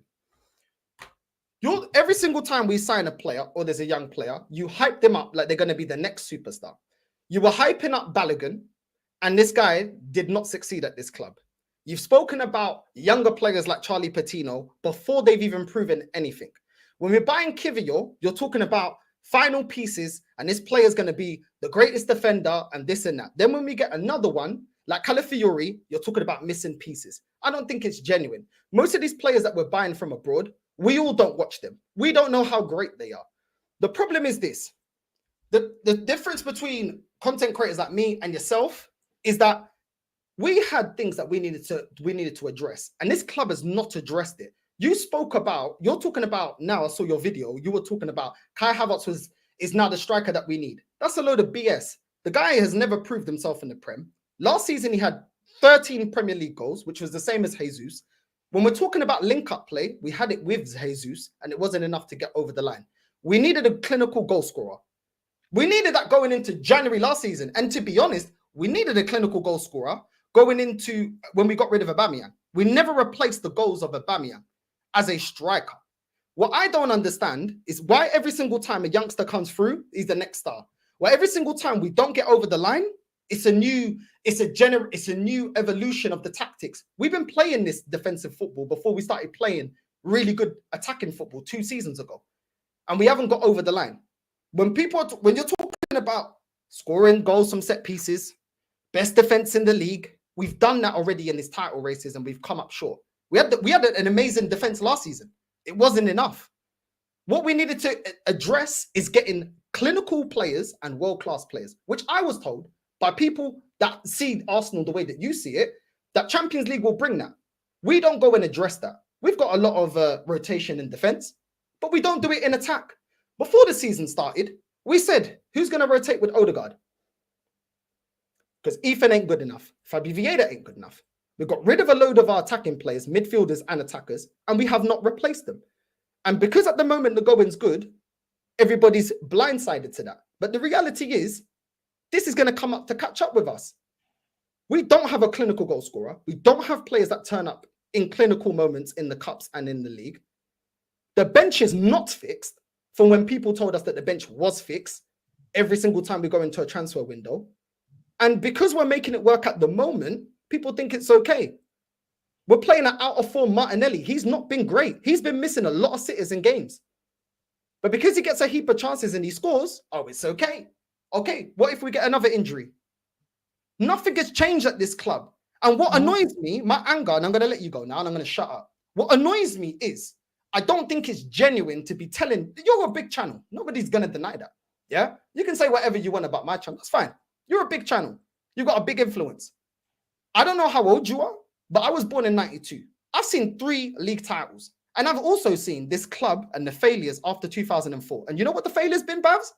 We could have won it against Leicester. We didn't go out there, do the business. But the whole season, it was feel good. Just get behind the boys. I've seen this manager 8 points ahead. Oh, just get behind the boys. We're going to spread the goals around. Crunch end of the season, fall short. Then best defense in the league last season. Oh, but we're still in the title race. Fall short. Clearly, people that look at it the way I look at it is onto something.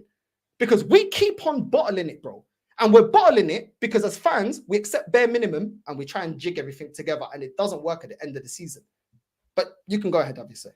No, I appreciate that. Listen, I don't mind you having your own Arsenal opinions. There's different perspectives in life. People see it different ways. You see it half empty, half full.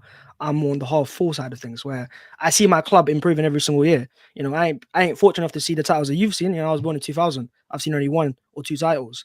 But in my lifetime, this is the best Arsenal side I've seen. You know, 04, I was 4 years old. Watching Arsenal week in, week out, this is the best team I've seen for us play. So if I get gassed a little bit, there's a reason behind that. You know, I've seen my team, when I used to go to school, I see my team losing 8-2, 6-0. I've been through a lot of pain at school. And on those times there, right? So me using certain titles and thumbnails, you know the YouTube game more than anyone. I mean, right now, you're using my face in your title and your thumbnail, right? It's just how the game works. The whole idea of a thumbnail is to make the video attractive. But in that video itself, I've not gone, Havertz is better than Haaland, and Havertz is the best striker in the world, and Havertz is Mbappe.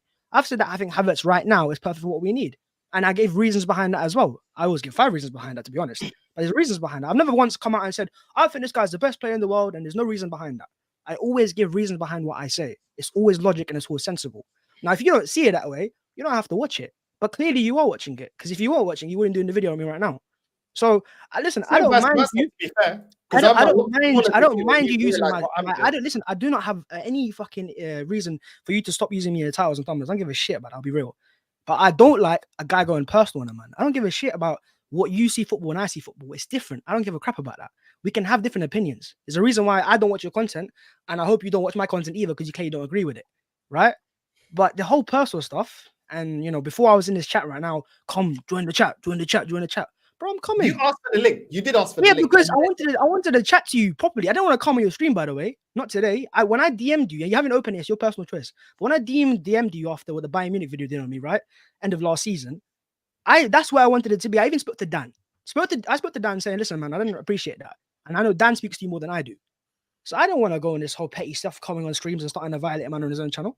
All right, let me say this. First of all, if you're going to set a standard, keep to your standard no matter what. You came in my chat telling me make pennies and stuff like that. So you came in rude as well. Because you said it yourself, G. I didn't say it, make pennies like that. You said make my pennies. I said make your pennies, G.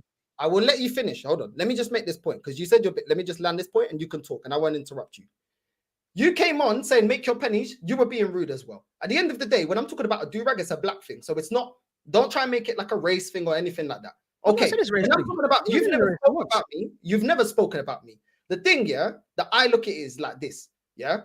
When you're telling me, oh, but you're putting me in a thumbnail, you're trying to do things to get clicks. No, Bhavs, this is the difference. I don't sell out my opinion to see what's popular. Everything that's trending on your content is everything that the majority of this fan base like to hear. Arsenal's scary. Arsenal, our Havertz is the answer. We're gonna win it this season. This defender that we've bought is going to be the missing piece. That's disingenuous. I don't sell out my opinion. Bhavs, if I wanted to get views, and you're talking to me about I know the YouTube game. If I wanted to get views, we both know content creators that are not Arsenal fans that keep talking about how scary Arsenal are every single season, yeah, and are getting 40k views, 50k views. My videos don't do that. So I don't sell out my opinion for this or followers. You're an Arsenal fan, yeah? You also realize that there's also a side of YouTube that's about reactions and reacting to videos. It's not just about reacting to Arsenal games. There's two sides to YouTube. There's a logical, tactical point of view and a more toxic point of view. This is more logical, because at the end of every season, you be saying 5 things. Why is it not logical? Tell me why. When I give you actual reasons, not even like an opinion, by the way. If you ever do watch my content properly, you realize that I give less opinions and more facts. Hold on. Say it in opinion. Hold on. You just said the logical side. How is it logical? Fans like yourself be saying everything is amazing, get behind the team, there's a new evolution, this player's crazy, and at the end of the season, when we go to review, and I got the clips of what you said at the end of last season. And what was that? You be saying the same thing that we're saying. The mentality's not there. The bench ain't good enough.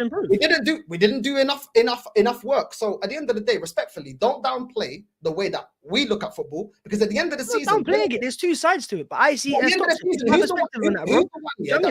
Like you see me as toxic positive. That's your perspective, right? I ain't coming out saying why you call me toxic. Just just keep it relaxed, bro. It's not that deep. It's really not that deep. It is that deep.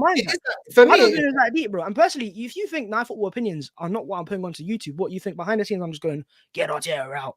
Oh, he needs to win a trophy. I see football different to you. Why can't you understand that? Why can't you understand that? And if people agree with my opinion, that's down to them, bro. I'm not forcing people to watch my videos. I'm not putting it in their faces all the time. They're watching my videos. You put content out there, so do I. So I receive criticism by a lot of people and I don't react to it. You put out your content, the same versa. We both put our opinion, regardless if your channel's bigger, on the internet. People are gonna have give a shit about my channel being bigger or not. Exactly. Bro. So it's just basic respect. You made a good point in this chat that said you said that when I mentioned pennies, right? I was being disrespectful. No, did you say that or no? Let me just say that or no? I let you speak for a long time, bro. Look, go watch your back. Go on, say it. You said that I was disrespectful by saying pennies. If I offended you, I apologize. But who was disrespectful first? I just say my opinion, like you were saying your opinion. Oh, so yeah, I mean that's fine. You can have your opinions, but bro, I just said that you're talking about. There's a lot of personal. That comment wasn't necessarily respectful. A lot of personal jokes there. If I made a single personal joke about you, apart from that penny thing, you obviously took offense to. Did I make a single personal joke about you? No, I haven't, bro. No, but that was still offensive. Where is this energy coming from? I've done shows you before on Dan's channel, bro. And you've said it before. It's nothing's personal, and then I see you doing it personal, brother. It's okay, man. It's not that deep.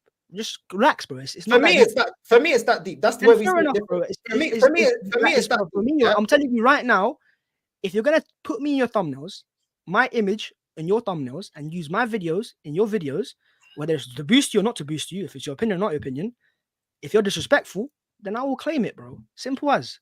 I don't mind you doing. I'm not crying about what you said. Do you know what I mean? Brother, listen, I'm not doing videos about you, bro. I'm not doing videos about you.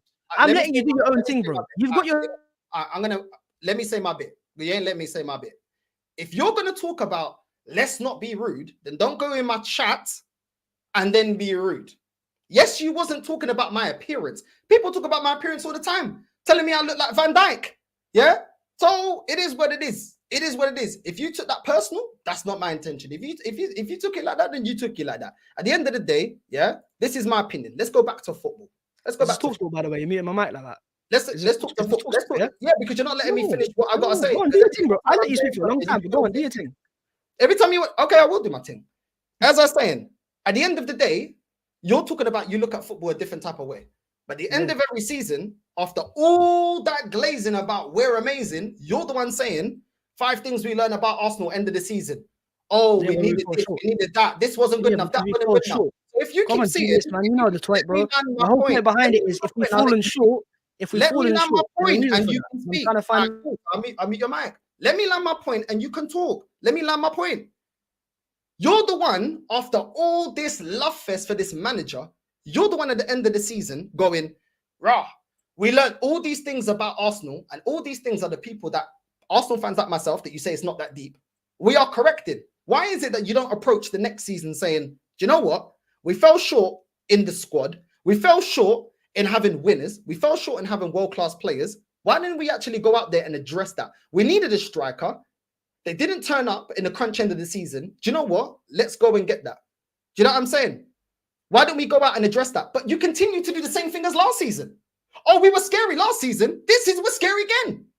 So, bro, what are you talking about? How can you see football differently if we keep losing the league for the same reasons, bro? We're getting worse as a side. We're getting worse as a side. Do you know what I mean? When I say we're getting scarier, it's because we are getting a better side, bro. If we were sitting 5th right now in the Europa League places, I'd be like, oh, I'm chatting shit. We're fighting for a title, G. We're fighting for a title.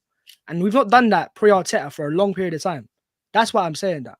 If I'm going over the top of my thumbnails and titles, bro, that's how YouTube works. You know how you said your job as an engineer, right? I'm sure there's certain things that you do as a job and your engineer stuff, right? That's specific to your job. To maximize my job, because this is my full-time job, you go a little bit over the top in titles and thumbnails. It's a very common game. Go watch any side of YouTube. That's how it works, bro. I'm not here sitting saying, oh, if I was to title my videos in a boring paragraph, it wouldn't get the numbers I get and it wouldn't be my job anymore, right? So you obviously do that type of stuff. And everyone knows that, by the way, as well.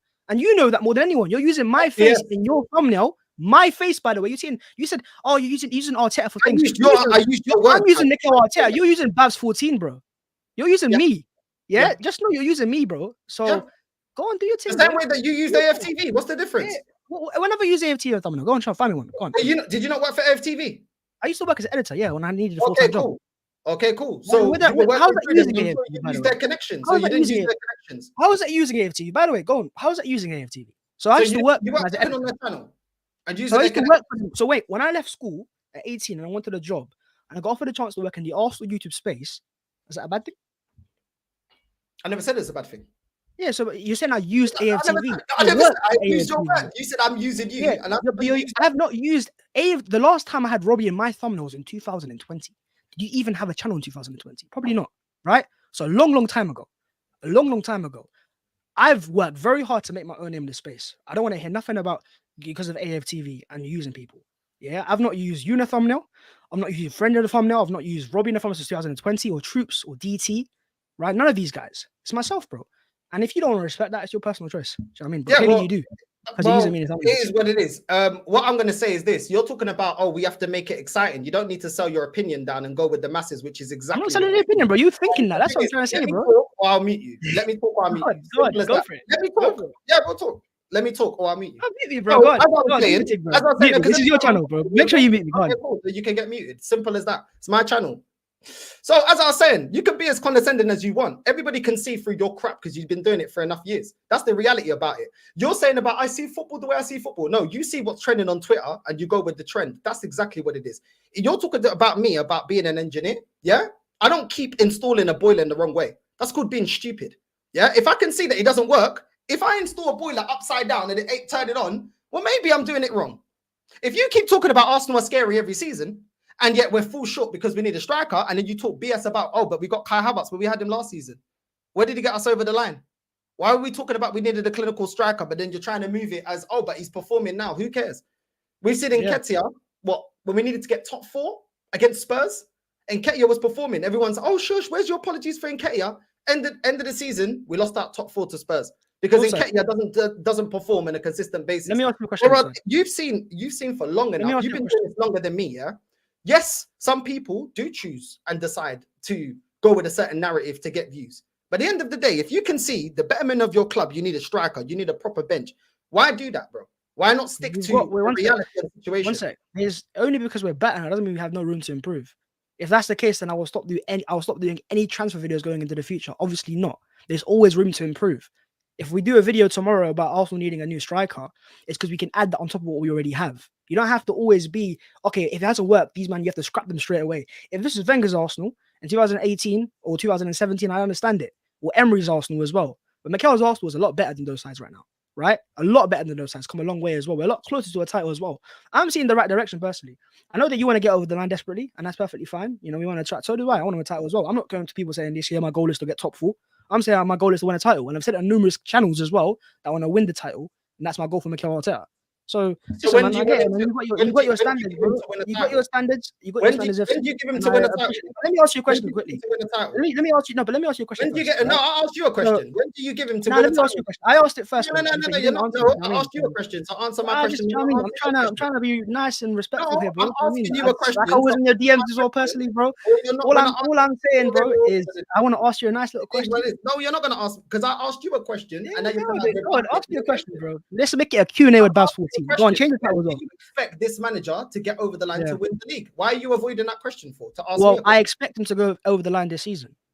That's my expectation this season. Yes, to win the title this season. Is it loud and clear enough for you? Okay, cool. And if he doesn't win it, then if we fall short and if it's down to him specifically, we can look to move him on. But if it's not down to him and certain things are out of the way, or we fall short by a point, we get 99 points. You know how context works, bro. Life isn't about black and white. You know that working in a real job as well, you know that it's a lot of grey area as well. If we end up 3rd, 4th, 5th, you sack him. If we're 2nd and we're a point off a title and Pep's maybe leaving at the end of the season, I ain't going to sack Mikel Arteta. Come on, let's be logical for a second. And cool. What do you mean, let's be logical as if he's the best Because if we're that close as it is, and we're getting closer and closer every single year, do you not expect us to eventually get over the line? No, I don't. No, I don't. Because he keeps making the same mistakes. Okay, let me answer that. Let me answer exactly what you just said. You asked me a question. No, I don't. Do you know why? Because when I keep seeing someone making the same mistakes, I have no faith in them. It's not like this is year 1. Tell me what the mistakes are. The same mistakes is getting Zinchenko and then go and get Calafiori that's playing in a very similar role, which is an inverted left back. Another one is going and getting Kai Havertz that isn't clinical, just like Jesus isn't clinical. That's making the same mistake. Going out there and buying young players and not developing them, and they're not actually good enough, i.e. Lokonga, Fabio Vieira. Going out there and spending money on Kivior, and then we're hearing reports that you're looking to get rid of him. Going through a bunch of goalkeepers to get to the right goalkeeper. You keep making the same mistakes. How is it that when this manager took over this squad, we had a toxic squad? Within that, we had a really bad bench. 5 years on, we really got a really bad bench. We've got a really bad bench right now. Yeah, we do. And I'll explain that why. We've got a lot of rotation in defensive areas. What about the midfield? What about the midfield? When I say about the midfield, Moreno? No, hold on. We've got Moreno, yes. With Moreno is a lot more similar to a Declan Rice in terms of a sitting DM than he is someone like a Thomas Partey, which is why we were looking at Bruno Guimaraes.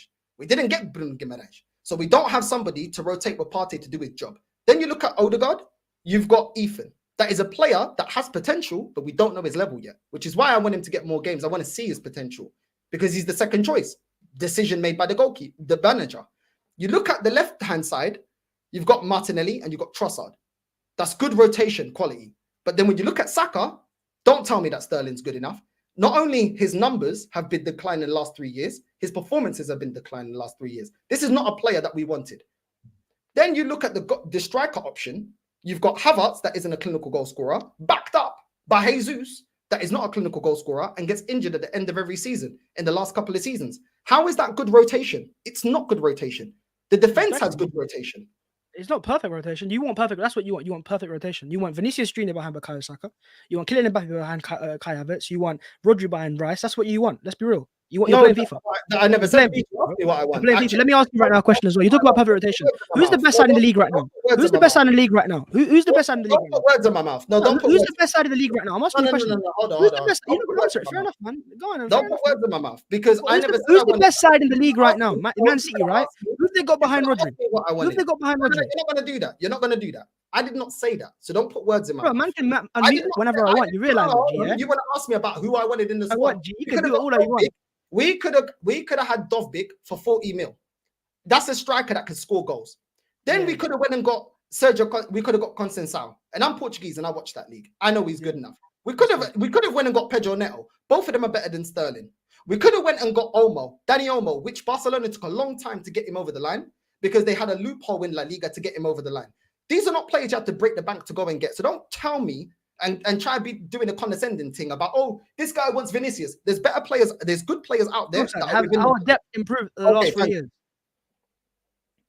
Has it improved over the last 3 years? Has our depth improved over the last 3 years? No, it's got worse. It's gotten worse. So 3 years ago, if you can get me an Arsenal lineup right now and show me the bench, you're thinking the bench there is worse or better than it is now. Yeah, because we got players. Those players. I explain to you. You look at our midfield, we got less options. We got less options because this manager's left us short for this season. Okay. Fabi Vieira's out on loan. Lokonga's out on loan. Both players, yeah, let's be real, ain't doing anything. They weren't really playing them last season, yeah? And they're not even here and available for this squad. Then you're looking at the striker option. We've got Kai Havertz and Jesus. Much of a muchness. We've improved with Trossard, but then on the right wing, we've got Sterling. This guy's here for the cups. Nobody's going to tell me Starboy goes on the bench over Sterling. No, is Sterling better than Nelson? That's not the level. Nelson was never good enough for Arsenal Football Club. No, so you're saying he was on the bench 3 years ago, though. You said our bench has got worse. So I'm comparing a player. It's not balanced. It's not balanced. But you just said it worse. It's not balanced. Did you not we say have it worse? no options. We have barely any options apart from Miko Moreno, Jorginho. Nobody's even talking about Jorginho. You have no options. You don't have the options in the midfield, and you don't have any options in the attacking areas. Barring Trossard is the only one that we look at and say, yo, he can break into the team. Listen, I get it, bro. You have certain players that you rate and you don't rate. You rate Trossard, you rate Marino. Fair enough, man. But to say that our bench has gotten worse over the last 3 years is disingenuous. Because if you look at the quality then to the quality now, it's better. Is it perfect? I don't think it's perfect either. I'd love to have Bukayo Saka, and I'd love to have better players as well. But you might not rate Jorginho. I personally do. You know, I think he has a squad player, but he's perfectly fine. He's better than when he was 3 years ago. You know, so he's headed in the right direction, bro, and that's how it is, bro. You're right direction. Blatant lying, bro. Blatant lying. You've said our bench has gotten worse 3 years ago. I beg you, go look at the bench 3 years ago. I don't care about it. We spent more money. We spent more money. No, we spent more money. Yeah, we have spent more money since then, and you're telling me, oh, but we're getting better. We're getting better. We've got worse. Nah, I hear it. We've got worse. Yeah, 2 times in a row. This guy is talking about, oh, but look at our bench from 3 years ago. Well, how many transfer windows did we have? You said our squad depth's gone worse, bro. I'm just using your words. At the end of the day, what you don't want to accept is the level is about getting over the line. Have we got over the line? Yeah. No, but are we closer to getting over the line? Yes or no? Okay, so who cares, bro? So who cares? Is your okay? You're arguing about. Let me get it right. Let me just get it straight for a second. Getting over the line. Is getting over the line winning an FA Cup? No, it's not. So getting over the line is winning a title. Major honor. 5 years deep. Yeah, so a title Champions League. It's about winning major honors. A title Champions League. That's what I'm saying, right? That's your goal. Yeah. You want to win a title Champions League. That's my goal. Yeah. Are we closer to 3 years ago now than we were 3 years ago? Irrelevant. Oh. Irrelevant. Oh. I'll tell you why it's irrelevant. At the end of the day, we spend more money. Of course, we're supposed to have more standards to get over the line. But at the end of the day, we're not going to get over the line. And the reason we ain't going to get over the line is because we haven't addressed what we need to address. Stop trying to move the goalposts away from this manager needs to win the league. It's not about getting top 4 and we're in the right direction. Who cares about right direction? Get me over the line. Yeah, we're trying to. I never heard you do a video about trying our best. applause. I never heard you do a video about round of applause. Yeah, round of applause for Poch being a nearly man. Round of applause for flipping Brendan Rodgers being a nearly man. We've seen Arsenal fans do not rate nearly men managers. Stop moving the goalposts when it's your manager. At the end of the day, if you don't get over the line, get rid of this manager. Simple as that. And who would you get, by the way, just out of curiosity? Oh, who would I get? Let me give you out of curiosity, because I bet you don't even know a lot of these managers will watch. No, go for it, man. I might not know. Educate me, please. Yeah, I might give up 5 reasons after this. Inter Milan manager is more proven than this manager. Okay, cool. Also, Ruben Amorim, better manager than this manager. I watched the Portuguese league. Amorim, okay, cool. Yeah, Xabi Alonso, he actually won the league against Bayern, and he didn't have £1 billion spent and all his ingredients, and he did it within what, a year, around about a year. So don't tell me there ain't managers out there that are able to win you leagues or able to win you major honors. And guess what, Bhavs? Yeah, guess what? If they don't do it, sack them as well. Because I don't care. You know what I put first? This football club. That's what. How long would you give him, by the way, out of curiosity? Like, if you got Alonso as an example, how long would you give him to win a title? 2 years. Well, this is the thing. He's already taken over. If Alonso came in next year, let's say Alonso came in next year, he's already got a very good starting 11. You agree? Yeah. Right. So you have to sort out that bench that's dead. That most of them you wouldn't put in the starting 11. Cool. So starting off from where Mikel Arteta's left off, he's got about 2 years. 2 years. And no titles until he's sacked. So you want in, so if his style of play is slightly different to Mikel's, by the way, because every manager's a style of play, and he wants his own players, and what happens then? Say that again. Say if he's got his own style of play, and it's different to Mikel Arteta's.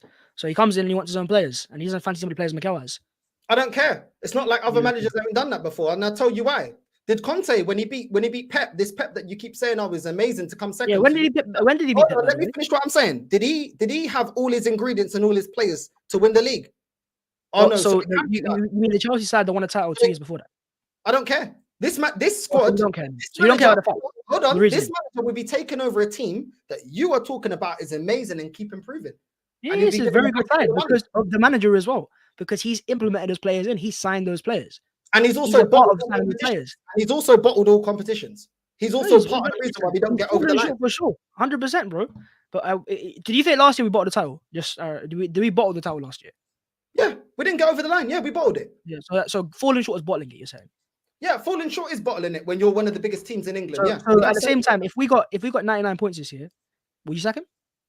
Yes, it's not about the points; it's about the trophy.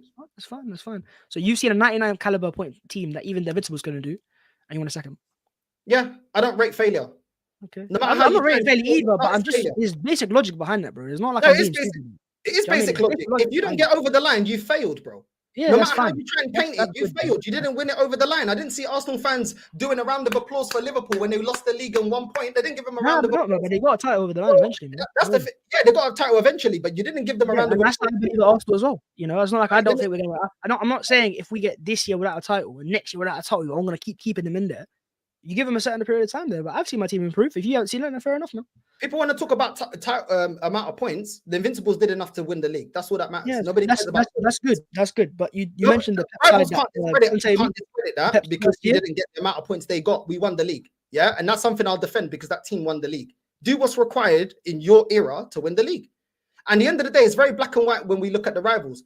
Everybody always talks, oh, we don't like Tottenham. They don't win anything. Okay, so why accept it for your club then? When you mock your rivals, why don't be better than your rivals then? Well, let's go back to winning major honors then, because it's very black and white. Isn't it? Nobody talks about context when it's Tottenham. Nobody says, oh, but Tottenham don't win anything. Context though, Pochettino didn't spend as much as Arteta, but he got to a Champions League final. We don't use context. When Brendan Rodgers fell short, we don't use context. When Man United finished second with Ole, no Arsenal fans weren't saying, oh, you know what, you should believe in him. He finished second, you know. Did any of those sides get to the 89 point caliber though? Say that again. Did any of them get to the point the tally we had last season? Did anyone get to the caliber we was at last season? Points that we had last season. Were they able to get the same amount of points, win the same amount of games in the season? What, Man City won the league? No, I'm talking about Poch. The guys you named there, were they able to build a side that won as many league games as Mikel Arteta also last year? That's not the point I was making. I'm just asking the question. I'm just asking if you know. I don't know. Did they? The point I was making. Did they? The point I was making. They're nearly, man. It's fair enough. I don't think Mikel will be right now. He is. Man, don't be telling me nearly managers. Let's go get nearly managers. So you can't see that, and I think you're being very naive to it. because you know, Very for a naive. fact, Okay, we'll see I who's think right it's here. being naive, bro. If you're looking at a side get better year by year, get closer year by year, and you think as soon as we're this close, yeah, getting rid right now. Bro, Yeah, come on, because man. it gets to a It's point time. where Just they relax a get to little a bit, point. bro. Do you know what? I No, get do it. you know what? I I'll get tell you it. what. I I'll want tell to you win a what. title this season just as badly as you do, bro. But when I win it, I'm gonna celebrate it. And I'm gonna celebrate it. And I I'm hope gonna you celebrate it as celebrate well, it. because I hope you're an Arsenal fan. I'm Yeah? gonna celebrate I'm it. Do you know a what I'm gonna Arsenal celebrate? fan. You know what I'm gonna Yeah? you know what I'm gonna do, Bhavs? You know what I'm gonna do? I'm gonna celebrate, bro. I'm gonna celebrate. I'm gonna go to my granddad's grave and say, Granddad, we did it, bro. This club pissed around for too long and we did it. You weren't here to see it, but we did it, bro. Because I'm tired of it. I'm tired of always celebrating being nearly men. It gets to a point where you have to deliver. I'm not When we celebrating. got- hold on. being nearly men, Let me bro. just say this and I'll let you say what you gotta say. Let me just say this. Yeah. Let me just say this. I'll let you have your say. This is the thing, Bhavs. When we got this manager, what was the narrative? And I'm sure you've been seeing the narrative the way I've been seeing the narrative. What was the narrative? Yeah, when we got this manager, give him time. It took Klopp 4 years. He needs his ingredients. He's gonna cook. Let him get rid of a toxic squad. Okay, it's been over 4 years. The time that was predicted that this guy would get over the line. It's now 5 years. I would have got rid of him last year. Yeah, because at the end of the day, that was the year that everyone told me we needed to give him to get over the line. He's now got everything he wants. He got rid of the players that he wants, bring in the players that he wants, got the strikers, whatever. He's been backed. Even Kai Havertz. I questioned it. A lot of people didn't even look at Kai Havertz as the answer. Let's keep it real. Before we got Kai Havertz, he got that. So what's the excuse now? Deliver. I'm not hearing about, he got I'm not hearing no excuses either, bro. If we fall short, we fall short. Simple as, bro. So we're not up against a normal side. On my wavelength. Sack him if he doesn't win the league. Thank you. If we fall short, we fall short. But there's always context behind that. I'm not going to be as black and white. Sack him if you don't win it and keep him if you don't.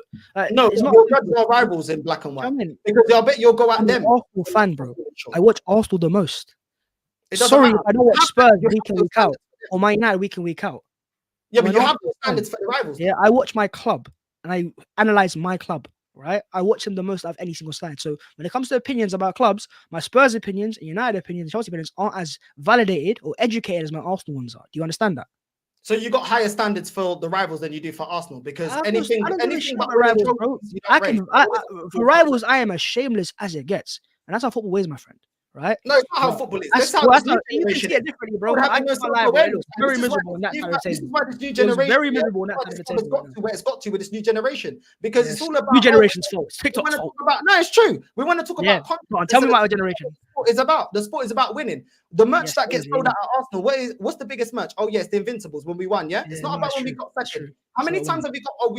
We put the pressure on merch. How many times? Okay, so Yeah, that's regardless true. if you was I would alive have or buy that not, personally. how so I old can't you lie. are. I don't know how old you are. I'm but 24. We don't be talking about but I don't see all these new merch about putting the pressure on. We don't talk about that. We talk Well, about listen, time. man. Yeah, and we Well, didn't I'm get not to celebrating nothing. You're acting as if I'm celebrating us winning, not winning. no the because title. you're there like I'm but it's about I'm context. seeing It's not about improvement and I'm analyzing improvement. G. I'm Not not saying my about team's getting context. worse. I'm saying it's The winners improving. are remembered, the losers are not Providing reasoning behind Right. that, and you know it's that as well, bro. That's and Man why. City are three Premier Leagues behind us, bro. And this is what happens when people keep We need accepting to win loser titles. I'm going mentality. for title this year, and I think our best option to win a title is Mikel Arteta as it stands. Bro, as much as you man keep talking about, we're putting the pressure on, Man City are catching us in I'm not terms of saying it league once, titles, but I bro. said we're improving. We're improving. Have you Okay, heard me once say put the pressure on? That's How what many you're times have saying you in your finished second, mind, bro. Now, how many Stop being times are you selective with what you hear. say, bro, this ain't working, bro? Do you know what I mean? I This don't know ain't if you got Randy Orton's voices in your head or some shit, bro. Because, bro, I'm telling you, I have not said pressure on once. Do you know what I mean? I'm saying we're getting closer. And you're not And seeing you my said- point of and you view. said And that it's you're like not whether it's football. by choice or it's your perspective, I don't really know and I don't really care either. But I'm a bounce as it is because I'm going to let you do your channel. It's your space. Run it how you want it. If you be disrespectful again in the future, though, we'll talk. And we won't be on the screen next time as well. We'll talk on behind the scenes. Just keep it respectful, bro. I ain't asking you to do that now. You can leave. No, hold on. What keep do you using mean by that? What do you mean by that? Bro, we'll just chat behind the scenes, bro. You said chat behind the scenes. We'll chat The way behind you the made scenes. that seem as if it's threatening or something. I'm not saying threatening. I'm trying to say we'll keep it behind the scenes next time. I'm not Okay, trying to I jump just on want your to know. streams all the I time. want to know. I'm not trying to be giving you my time of the day every single day, bro. I've got a lot I of didn't other ask things you to to focus jump on on. as well. You jumped on. Yeah, but you've done videos on me, my friend. Clearly And rattled you. all I'm gonna say to you, Northside, right, is next time you do a video on Bhavs 14, me, yeah, put my link in the description, and I'll give you a better photo as well, a higher quality photo as well, and enjoy. Okay, no, I just wanted to clarify that because you're talking like it was. Bro, if you want me to pull up, I ain't gonna pull up on no one, bro. I ain't on that beef life. I'm telling you right now. Okay, I just wanted Yeah? to. I'm not naive enough to fight over a footballing opinion, bro. I'm not that stupid. Well, bro. I never. I mean, Well, I've just come on here. I've given my side of stuff. I've given my side. I've tried to give my reasoning, But all I'm saying, you bro, don't like my opinion. is I've never when threatened you. in my video, in your video using me, by the way, I'm obliged to go and look at that, my bro. No, of course. Obliged Do to what go you look want. at I don't care. Yeah, so when people do videos about you, I don't know who would, but if they do, They can do it. go upstairs as well, bro. Hopefully they can plug me as well. If you want to do a video about me, please plug me, man. If you want, I'll plug you tonight. If you want, I'll plug you tonight. Do you know? Is that what you want? Plug me tonight. Yeah, so no, I'll plug you tonight, bro. Plug me tonight. I'll plug you tonight, bro. I'll plug you tonight, bro. Yeah. Say no, bro. Listen, before you go, this is the last thing I'll say to you. Listen, I don't hate you. I don't like your content. I don't personally feel like you're being genuine about your opinions, the way that you represent what you do on your content. Offline, I've never met you. You've never met me. That's not a lie. We've never met each other. Yeah. I've never threatened you. I never spoke about your family. Yes, some jokes, maybe you don't like it. Maybe it's from my generation. I was born in 92. Yeah. People make jokes about me all the time. I don't cry about it. I don't make videos about it. Maybe you don't like that. That's cool. If you want to have, you jumped on, have I made a joke? I said, I won't make a joke and we'll talk football only. Matt, bro, listen, bro. If you're going to make jokes, I can't stop you in the end of the day. It's your personal voice, right? But I don't know if it's your generational thing here, because I wasn't born in that generation, but I give respect out. Right? I don't so feel like you're being violates, man. I'm going to violate it back. This is how it is, bro. You shoot can do what first, you want. I'll shoot after. That's how it works, bro. But And I that's want what it's doing. you could put me in a corner. But personally, I'm not like that, bro. So listen, do You your can thing, do bro. that. And No, but you can do that. That's the using thing. me But as a I thumbnail, give it I out. hope Yeah? I produce better content for you to react to as well. I give it out. I give it out, and I get it back. Whether it's I don't from want you to give or it back, bro. I don't want that I type give of it back. person to waste So on it's- petty stuff, bro. We're not petty But like at the that, bro. same You're a time- grown adult. You're a grown adult. Stop acting like a child at times. Yeah, act like an adult and keep it civil. Okay, let's talk about acting like an Next time adult. you're gonna DM me as well, by the way. Yeah. How about you go to the top DM when you ask me in 2021 to collab on my channel? Yeah, just saying that, bro. In the fan base. Yeah, An 'cause you adult don't doesn't need to look at DM me doesn't personally look at. in Oh my 2021. God, That was fine, this by the way. youngster, because now he's it's different. 18 and because he's 18 and because he's young and oh look at his hair and oh my God, he's so incredible. An adult has actually watched football for long enough to realize. Yeah. Relax when it comes to the youngsters. Relax when it's signings abroad. Yeah, we ain't even seen how good he is. Yeah, you probably didn't watch him in his league. An adult would look at. I'm just. You know what? You don't need to do the hype thing. Yeah, I'm saying because there's plenty of big content creators that don't need to sell out their soul to get views. Do you think I'm selling out my soul? You think I'm selling out my soul, basically? Do you think I sleep at night crying about my opinions? Is that what you calling me a sellout, basically? Is that what you're calling me? Bro, on my Just say it loud and clearly. on my granddad's game, I'll be real, bro. When I look off this channel, I ain't thinking about you or none of the top goons. Well, that's good for you, bro. But I'm just saying, you calling me a sellout? I'm trying to make it out like I'm thinking about you. Are you calling me a sellout? Yeah. Yeah. I look at your content and I fair look enough, at it and I said, yo, you're chatting Sorry rubbish. for finding success in my content. Sorry for making this my job. I hope one day you do the same if that's what you want. Hopefully. No, Yeah. God willing. Thank you. Thank you. Bro. I hope that's the same for you one day as well. I will And do. you can have your own strategy. This small channel, Likewise, bro. enough I'd like to think I produce some for good content. you, for I'd you like to to jump think that. on this minuscule channel that earns pennies. I don't care how I've minuscule, made how enough- big it is, bro. made enough It for took me a you long time to get jump 10k on. subscribers. You've done a lot faster than No, I have, bro. I don't it's mind calm. that. That's simple. No, but it's as, bro. not. No, but we're It's earning pennies right here. We're It's earning not even. pennies. It's not. You've said pennies. I'm using your words against you. You, bro. you went in the chat and said that. So I Yeah, said, because cool, you said no it problem. first. I said you keep earning those pennies. Then you said I earned the pennies. I said you keep earning the pennies. Simple No, as. you bro. said, oh, I'm it's using your channel words against you, bro. pennies. Simple as. If you say Listen, it don't throw first, rocks and try to hide your hand. Don't do You've all got this. VAR to prove it. Don't worry, bro. I'm sure you're a Like I very good reactor. You know, so I'm sure you react to this video as well. So don't worry. Here's a You do nice that, little thank thumbnail you. for you as well. You do Smile. that. Toxic positive. Listen, come So, I on. mean, Yeah, nice I'm one, saying. bro. Nice one. And then bro. when You know what I mean? listen, like I said, I kept to my word. You jumped on, Yeah, and I didn't do any of nice. the I stuff that appreciate you the said you invite. didn't want to. Right. Even though sometimes you got a bit of a sarcastic tone to your voice, it is what it is. You clearly don't like me. I don't like what you do. I didn't Clearly hate, I don't- didn't mind you ever, bro. I've done content with you on Dan channel before. You giving me a reason not to like you. So if I don't like you, I'll give you 5 reasons You're why. being for it tomorrow. disingenuous, Bav. You're being disingenuous because you keep Why saying am I you've being been doing this disingenuous? longer. Do you know why? Because you've been doing this longer than me. This is why Yes, I I think have. you're Oh, disingenuous. I have. You've been doing this longer Don't than tell me. me why I'm You're disingenuous. coming with the excuse. You're coming with the excuse of, yeah, but we need to get views. There's plenty of content I've not creators. said we need to get views. I'm Hold saying on, you make hold your on. content You more said- attractive, bro. hold Basic on. YouTube knowledge. You said there's a way of getting views on YouTube, and you know I've if I got make my way. And it's not Let about me- getting views, it's about producing attractive Let me content. finish my point. Let me finish my point. And go you on, can go on, reply if man. you don't agree. Don't try it. You said there's ways of getting views on YouTube.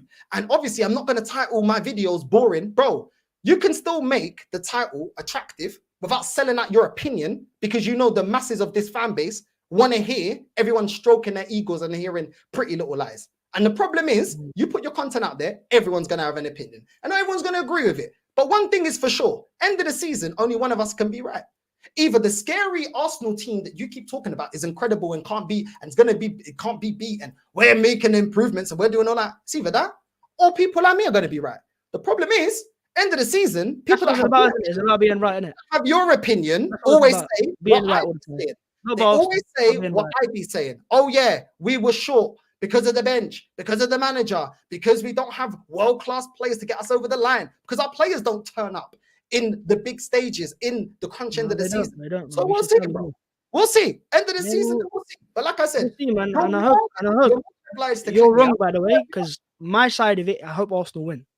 That's how it is, right? Yeah, and I hope I'm in the mud. Yeah. And I hope I'm in the I don't mud. care about being in the mud. I hope your opinion's wrong. If it's about being right, then do your thing, bro. I don't care about being right. I've said it enough. You know what I'm saying? Yo, Matty, what are you selling me, bro? Oi, I can't hear you. Bro, I'm coming down the interstate doing 100 miles per hour, buddy, trying to get home for this. I get off work. I'm like, whoa, look at this. Look at this. Bro, that is the textbook super fan right there. That is the super fan of super fans right there. Let me tell you something. There's no reasoning with someone like that. There's no reasoning. You can't reason with somebody like that, man. Because he's not going to hear it. He's got a cause. He's got money to make. He's got to go sit in press conferences. He's got to go be able to get pitch side so that he can talk and enjoy himself. That brother is the textbook Arsenal fan.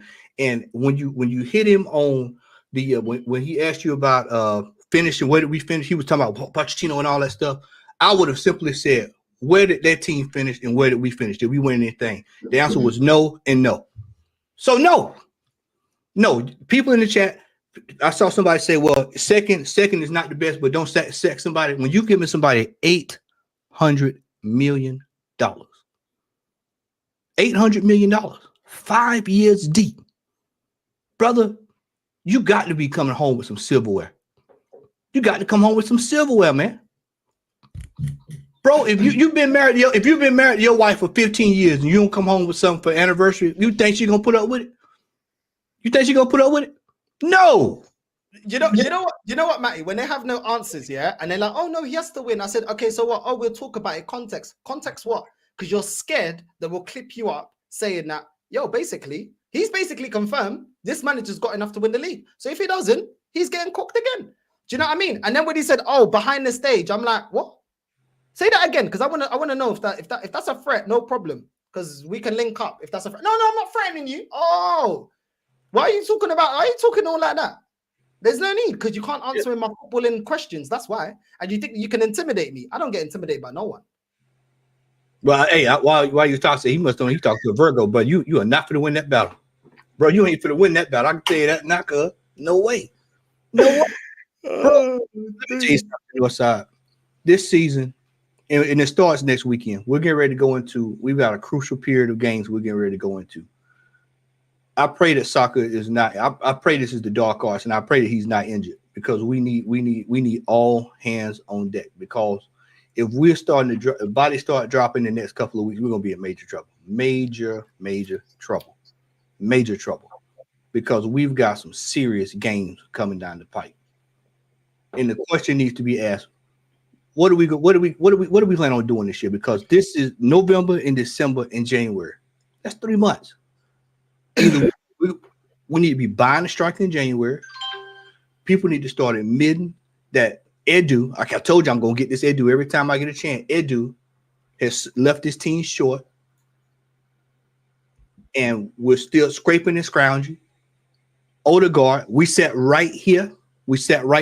Me, you, Lee, Jess, Kenny, all of us sat right here and told everybody this man is going to be out for a while. So go ahead and get ready. Oh, man, y'all don't know what y'all talking about. Y'all are being toxic, negative. He'll be back. Look at him. And then we get the news this week. Oh, well, last week, rather. Oh, he's going to be out longer than expected. And I got more news for you. Guess what? He's going to be out probably most of the year. Because when he came here initially, when we got him on loan, remember, he had the same type injury. And guess what? He was not the same. It took him a whole year to get sorted out. So that's another problem we got to deal with. We got Jesus still on payroll. Now, for all the hell we gave Havertz, and I know I gave him a whole lot of hell, this brother cost big time money as well. Where's the return? He hadn't scored more than 16 goals since he's been here. We paid over $50 million for him. I know it's pounds or whatever it is, chat. Y'all know what I mean. But we paid top dollar for this brother. And where is the return on investment? It's time to move this brother on. It's time to bring in players. It's time to bring it. We are 5 years in this thing. There is no more discussion about waiting, patience. Oh, who would you bring in? All this stuff. The question is, Northside, you better be glad I went up here because I would have asked him. The question needs to be, who are you going to get if this manager don't get over the line after 5 years? Because this is the manager I've been saying every year. They come back. They say, wait in May, wait in May, wait in May, wait in May. Then we get to May. Well, let's see what we're going to do next year. Then when you get to next year, well, let's wait in May. Then what about next year? Let's go back there. We're going to go all the way back. It's just back and forth, back and forth, back and forth. Bro, if you keep hopping over the fence, you good, bro. If you keep hopping over the fence, your ass is gonna get caught after a while. You're gonna get a snag. I'm done. Matty, you heard what he said, yeah? With like context, guys. If he gets 99 points this season, it doesn't matter. Bro, Because, that'll be our highest point tally ever in the history of Arsenal. does it result in a trophy? That's what needs to be at. Does it result in a trophy? Like 99 points. 99.5 won't do. Bro, I mean, where's the cutoff line at this? Where's the cutoff line at this? Because it's the same narrative every year. It's the same old, man. We're sitting up here, we're spending, splashing with cash on all these players. And then when we get down to the end of the finish line, we come up short. First it was, oh man, City's scared running. I told Lee the other night, I said, Lee, do people realize we're in third place? We're sitting in third. They talking like we in first, like we leading the league, man. We rolling. We're in third. You know what? You know what's funny, Matt? Yeah, these guys, they act like our opinion is irrelevant. Our channels, they're irrelevant. Why to be that rattled that you want to jump on? Man jumped off, yeah. When I didn't kick him off. He jumped off by himself. If the channel could see the way he dramatically jumped off, yeah. To then go in, you messaged me. Just because I messaged you to do a show does not mean I agree with your opinion. I get forward on this channel. People know I get people on that want to jump on with a difference of opinion. What does that mean? What does that actually mean? That means I want to do a show with you. Does that mean I agree with you? Man actually thinks he's made a point. That's how stupid they are. They actually think they're making a point by that. Stricto did the same thing. Oh, my days. Oh, you messaged me. Yeah, I messaged you to jump on. Doesn't mean I agree with your opinion because I want to do a show with you. Does every other channel just get on people? Well, some channels do. Does everybody else? You know what I'm saying? Does everybody else get on people that just agree with them? I like the conversation. You know what I'm saying? I like the conversation because at the end of the day, he agreed that Arteta needs to win the league this season. So what's the problem? Oh, I don't like the way you say things. Don't watch it then. Exactly. Don't watch it then. You don't need to tune in. Yeah, exactly. I'm sure Matty's been supporting Arsenal way longer than I have. Then go on the chat. Like, why don't you just stay on stream? I didn't kick you out. Why don't you just stay on stream if you got so much to say? This guy's clearly rattled. And even trying to belittle, you're only on 13K. Why'd you care then? Why'd you care? Making pennies, huh? Okay. Needs to be concerned. I'm going to start with pennies here. Hey, needs to be concerned about these trophies. That's what need to be trophies. Getting put out of these cup competitions. Need to be concerned about winning this Carabao Cup. Now, one time I hear him say, we need to be winning the Carabao. We need to be winning. We need multiple. This is unacceptable. Hey, TW, you got an echo over there. Oh, wait, have I got an echo? Yeah. Okay. Yeah, you got an echo, bro. You got an echo. But yeah, we need to be talking about trophies this year. Winning multiple. This is year 5. This is year 5. And we're still about 99 points. Most points. Remember last year, Northside, it was, we scored the amount of goals. We've done this and done that. Remember that, brother? Remember that, brother? Right here, the bottom here? They were talking about, man, we scored this many points. We went this long unbeaten. Where are the trophies at for all this? Where's the trophies? Where's the accolades? They'll rather be passive aggressive, Matty. That's what it is. He's passive aggressive. When I'm aggressive, I'm straight. I'm not passive aggressive like Bhavs. I'm straight. If I got something to say, I'll say it. Oh, why are you saying this? Why are you saying that? No. If I got something to say, I'll say it. At the end of the day, there's no point jumping off the live stream to then be in the chat. Yeah, exactly. If you wanted to continue the chat, then stay on the live. Why do you jump off? Still here. You know what that is? That's called guilt. That's called art. I tell you, that's called artful dodging. That's what we call artful dodging. It is. Yeah. That's artful dodging. He knows that you're right, and instead of him facing the facts, because he's got to save face, because he's got a crowd, he's got to keep it. He's got to keep his viewers. He's got to toe the company line. So yeah, he's gonna roll with it deep down deep down in his heart. Deep down, if you were to take him off the back, go out to the bar one night and sit down and talk, he'd come around. Yeah, you know what, you're right, Northside. But he's not gonna say that on air. He's not gonna say it on air. It's no different than what TW has to deal with them United fans. They know what's going on over there. They know it ain't right, but they're not gonna come out on the air and say it. See, this is why I go to sleep at night. I don't have a problem. I lay down, man. I put my hands up. People can say whatever they want to say about me because I know I'm right. Just like Russ, I've been supporting Arsenal all my life. I've been supporting Arsenal all my life. When it's wrong, it's wrong. When it's right, it's right. This team is out of order. We've spent too much money. The bench is not fixed. Because look, how do we come into the season with what was it, 22 players? If we need 28 or something along that line, I can't remember what the exact number was. We're short on players. And then the day I look up this morning, I get up on my way to work. I see AFTV put out talking about Noon to VIDS, 5 assists in 5 games. Would you ready for him to come back? No, he can stay that way he's at. No. Brother, get these washed players out of here, man. It is time for this club to turn the corner. And you need to start in January by buying Jokeris or a striker. It's time to move these players, these Europa League players, out this football club. We have too many Europa League players still in this club. We've got a Europa League manager. And I'm telling you, if he don't get it done this year. You couldn't even win that. You couldn't even win that. So. He couldn't even do that. He couldn't even beat Liverpool's kids last year. The kids, the same kids that beat us, and we got to go right there and play them kids again next week. Them so-called kids. Brother, we are a long way from where we need to be. We are a long way from where we need to be. And you can dress it up. You can put all the salad dressing on that you want, croutons, all that stuff to dress it up. However you want to dress it up. The salad is still no good. It's out of date. It's expired. You're not fooling me. You're not fooling me. You can come out here. You can holler, oh, man, soccer's doing all this and soccer's doing all that. What are the goals? Oh, man, he's leading the league in assists. He's leading the team in assists.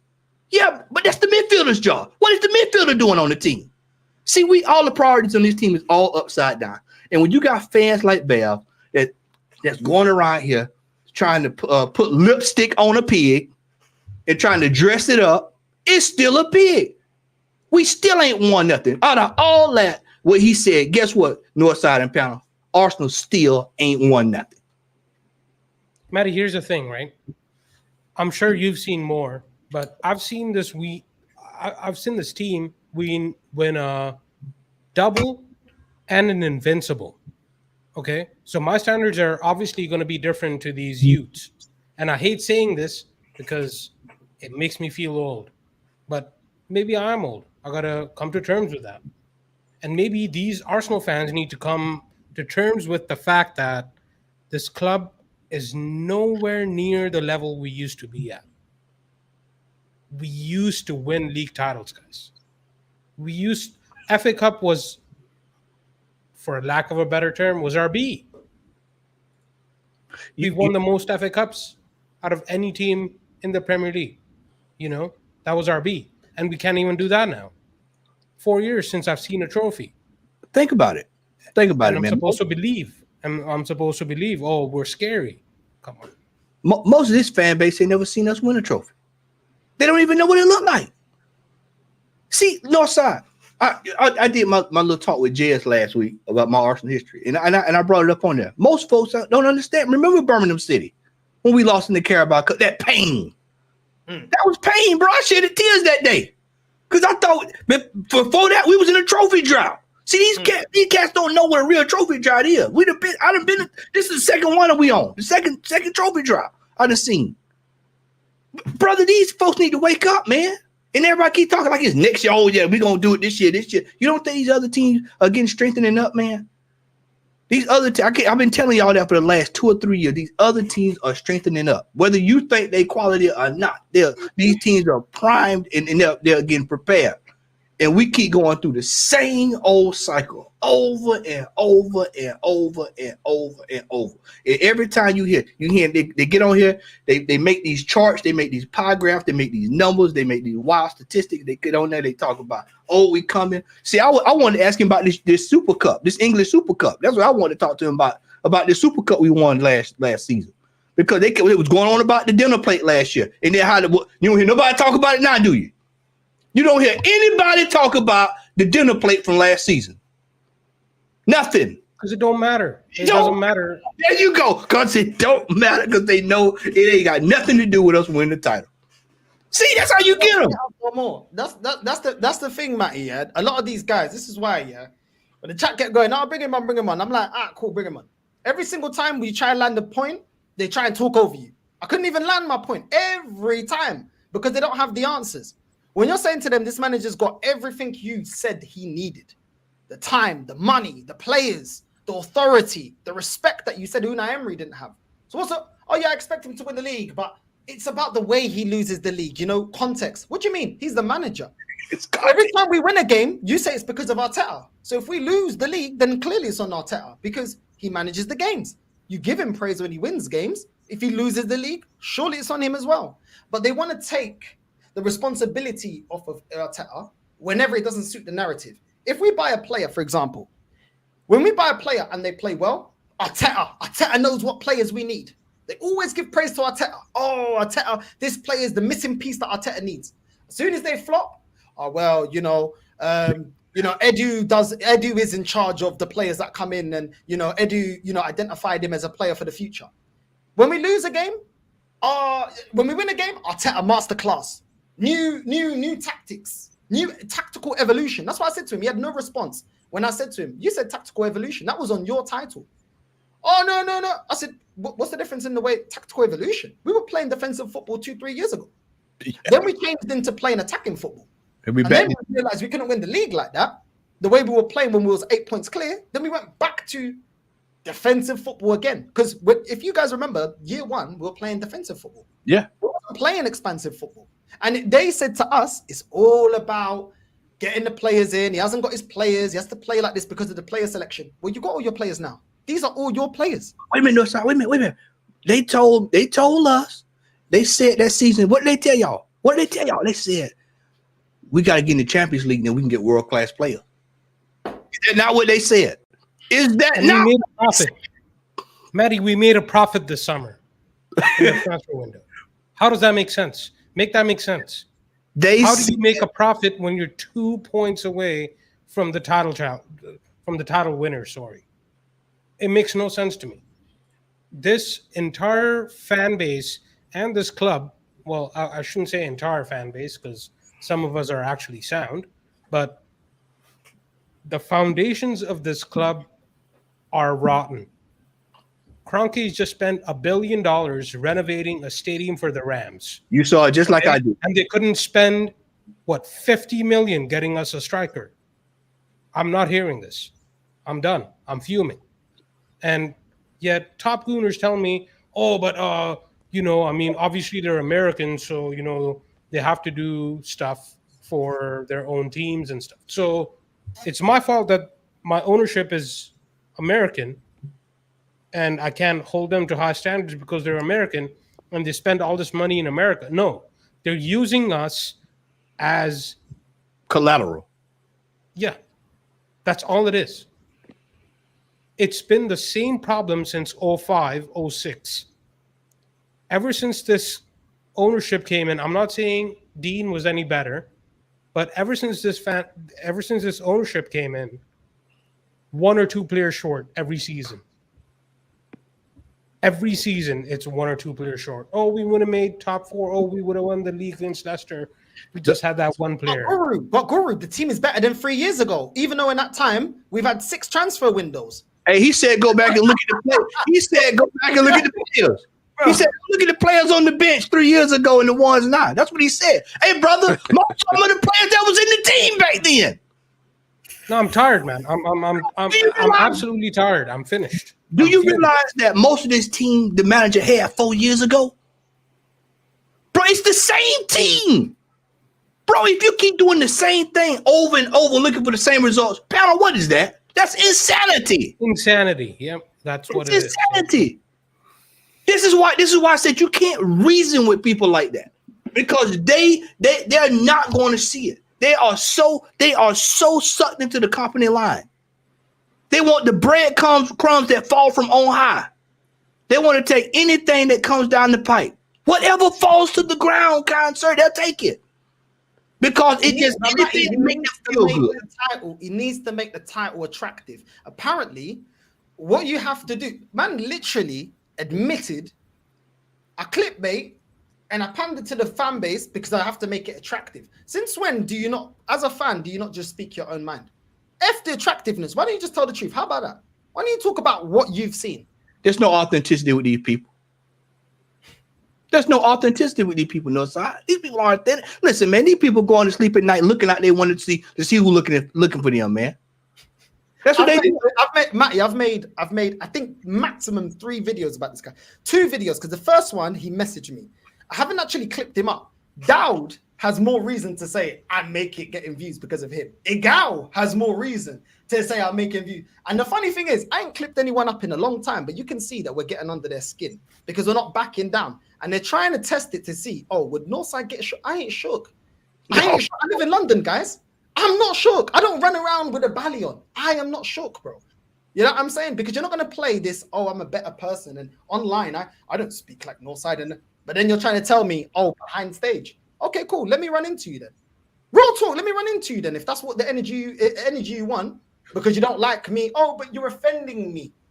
Man said I'm making pennies. I'm getting pennies now. You know what I mean? We're going to be called the penny pinchers. We're going to be called the penny pinchers now. You know what I mean? Because the standards hurt them. And the fact that they can't bully you, don't like it. I've had enough of it, bro. I've actually had enough of it. Because at the end of the day, yeah, I've sat back for years before I had a channel, seeing these man, yeah, disrespecting people that got high standards, people that have seen more trophies. Oh, well, this is the best team I've seen. I don't care if it's the best team you've seen. This club, learn your history then. Learn your history, because this ain't the best team that we've ever had. I've seen better teams. All of us on the panel have seen better teams. Since when, just because it's the best team you've seen, I have to flipping be behind them, bro? Do you know what I mean? The penny pinching mafia, bro. I swear it down. Go on, Static. Let's hear your say, bro. Big up. Hey, Northside and panel. Wow, Northside. I wasn't threatening you. I was like, what? Not a threat. I was like, what? Bro, I've had the shittest day. Sorry for swearing, man, but I've had the shittest day tonight. And just for what Bhavs said about the threats, it's like, bro, if that's not a threat, I don't know what is, because myself, I've been threatened tonight at work. I've had 2 people assault me, attempted assault, and this guy says, "Oh, that's not a threat." Yeah, okay. I'm fine, by the way. So, it's all good. But yeah, look, respectfully to that guy, he needs to raise the standards again, because it's just, look, I hear what he's saying, but it's just, he doesn't convince me, you know. I'd respect him a lot more if he'd be more truthful and spoke facts and actually raised the standards of Arsenal Football Club. And the fact that he said to you, if Arsenal, even if Arsenal miss out by 1 point or more or whatever, no, give him another chance. Oh, give him another year. Oh, give him another year. No. He's had what, 4.5 years now, soon to be 5 years in December. No, we're as you said, Northside, time's running out. We're out of time as Arsenal fans. It's time to take action. I hear it, bro. Sam, what are you saying? You're a Real Madrid fan. What are you saying, bro? You good? Yeah, I'm all good, man. Saw your stream, saw the way Bhavs was like, and I was like, do you know what? Let me just jump on and see how we are in it. But yeah, all good, man. Can't wait for my club to start playing again and yeah, man, I'm looking forward to the games in it. We've got to start catching up in it. This season has been shit so far, and it needs to get back. At the end of the day, for me, these 3 games coming up now will, for me, define Mbappe's career for me. Whether he has any chance for me to even start or if he should be dropped for me. If he doesn't perform now, drop him. Go ahead and drop him. But the issue is you've got people like that Bhavs guy and you've got all these, man. As I've said, I told Lee this to him backstage. I've said this to Northside before when I first came on here. The likes of him, the likes of Robbie. I remember what Robbie said on his own DR Sports channel. He basically made a question. Would you take Kai Havertz at Arsenal, yes or no? Then basically everyone pulled up the no side. He pulled up the yes side. And this was him. Word for word. I didn't want him, but now that he's here, I'm going to back him. So he didn't want him, but you're still putting up the yes side. Again, you're a liar. You're a fucking liar. But again, I expect nothing more. Which is why I don't take these men serious anymore. And which is why, you will never see me ever. If I go on your channel, I go on the Terrence and I go on Lee's channel. Stag have seen me before now, even on this channel. I will never, ever, ever sell my soul. It won't happen. It won't happen. Come on, man. The pennies gang, man. Pennies, man. Penny pinching. You know what I'm saying? Pound stretches and that. You know what I'm saying? Man said earning pennies, fella, respectfully, you probably would drop all your money on the floor, bro, by the time you get to the train station. No, we'll talk. We'll talk. Let's not forget now. He was tap dancing for Tottenham. Don't forget he was tap dancing for Tottenham. Now, do you know what he would do? He'd go and spend the money just so he could get his little pound note shit from the fucking AFTV channel, innit? Mate, guess what? Guess what, mate? You've dropped your wallet, mate, yeah? You've dropped your fucking wallet. How about go get a new one? Div.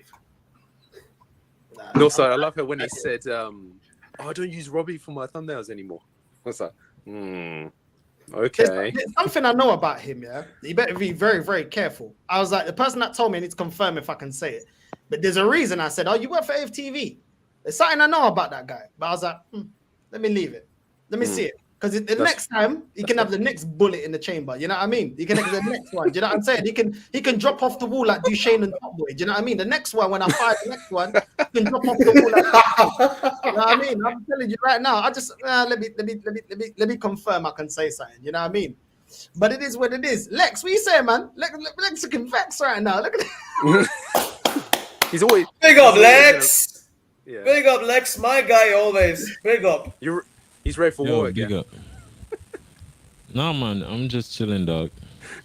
Cool. Just chilling. Glad for the entertainment, is it? Oh, I'm gonna get my fill of toxicity today. So tomorrow's the next day, you understand? Don't worry, it's coming. It's coming this weekend again. Man, pull up. Huh? For who? For who? For you. For me? Chelsea. Oh, sorry, You got Brentford. Chelsea. Yo. No, man, I'm a United fan, brother. Oh, okay, my bad. A I thought Liverpool you were. Oh fan, yeah, man. you got Chelsea, Lex. You got Chelsea. But this sometimes Sunday. I just pretend to be other fans, is it? For entertainment purposes only. One of them things there. So the man them are doing, all right? Everybody's Yeah, good? man. Look at this guy. This guy is enjoying the whole drama, man. Look at this guy. Yeah, 100%. Dolly versus Gaza, yeah? Yes. Huh? Dolly versus Gaza. Yeah, man was listen. Man was just watching the stream, chilling and thing, and man say Bhavs pop up in the stream. I say, yeah, that's a good one. And so even me typing at the chat, say, yo, yeah man, get him in. And he said, no, you're not getting me. I said, oh, go on for Northside, man. And then Northside said, all right, I'm gonna get him in. Northside get him in. I say, yeah, all right, I could see what go on now. I'm gonna be honest with you. Like, the world just full of good stuff and fuckery. Some people have to be truthful and some people have to be liars. Like, everybody can't tell the truth. Some man just have to be like fucked up. So it's okay. To me, I don't give a fuck. If you want to be a fucked up person and earn money because you're a fucked up person, fine. Let's see how long it lasts. You get me? Let's see how long it lasts. It's like, bro, if you want to appease the fans who are delusional at this point in time, that's just your prerogative, fam. You get me? just know that there will come a time where you might want to switch up, you might want to change your tune, and maybe it won't work because every man don't know, say, yo, this brother is a fraud, you get me? So it's just one of them things that it's just one of them things, bruv. It's just more about what you morally can put up with.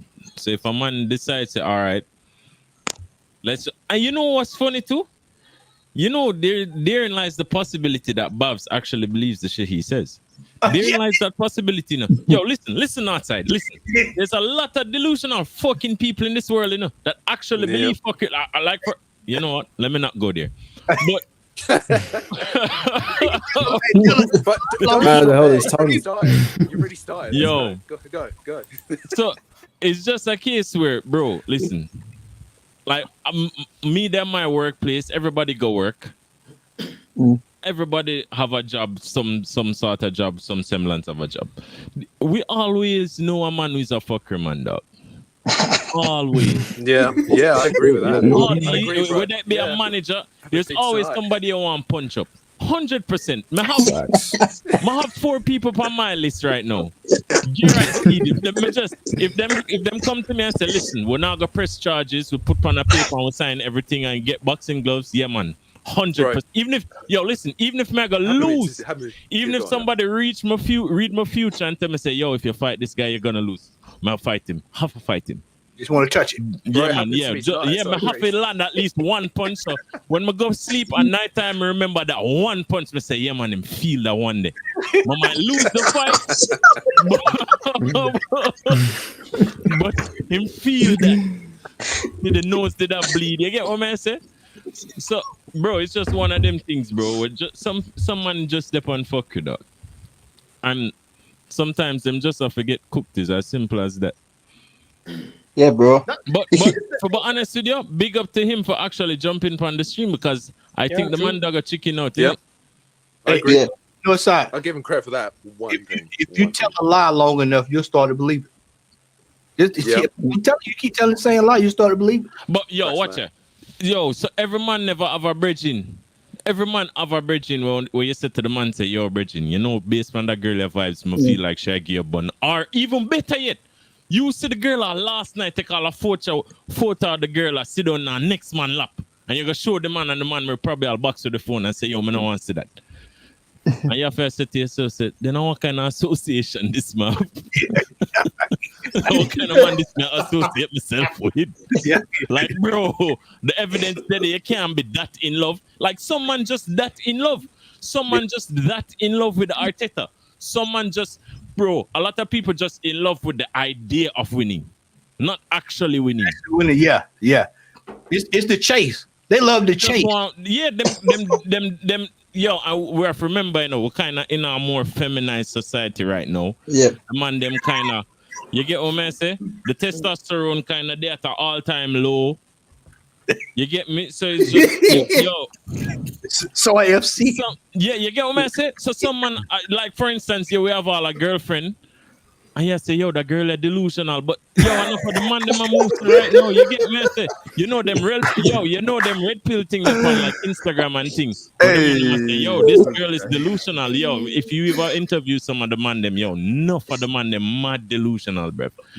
You know what I mean? You have some man out there talk about him can get all a 10 out of 10. Bro, listen. Stick to your 3s and your 4s, my G. Facts. Yeah. Facts. Stick to your 3s and your 4s. And bro, it's just one of them things there, is it? Exactly. The thing is this. Like, obviously, I can respect him jumping on, but this is what they always do. Like, when he makes a point, I can hear it, but they never want to hear your point because they don't have the answer. And ultimately, when you look at it and you say, yo, everything you've argued for on behalf of this process or project has to deliver. And that kind of, they've been running away from that kind of accountability. This is why they keep talking about building. This is why they keep talking about young managers. This is why they refer to Klopp. But the thing is, they get to a point, where you need to deliver. And guess what? You can't sway it anymore because this manager's been given enough time for everyone to look at it. I told him, what kind of manager did you say that we should go get that was a nearly manager? oh yeah, but you know, context. And there's no context. And he goes, Yeah, I look but at listen. Everything is No context. He said, yeah.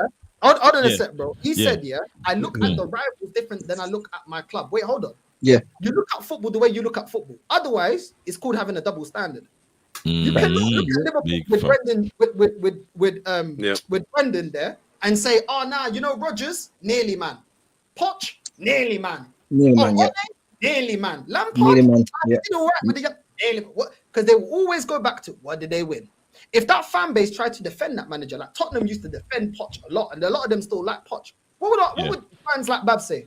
What did they win though? To the window, yeah. True, man. You know what I'm saying?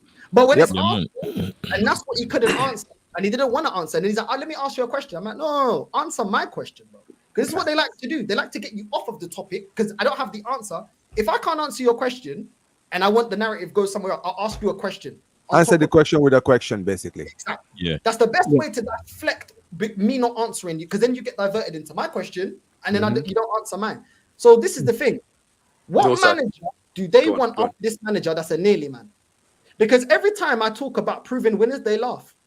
When I talk about Inzaghi, they laugh. When we mention Simeone, they laugh. When I wanted Hansi Flick, they laughed.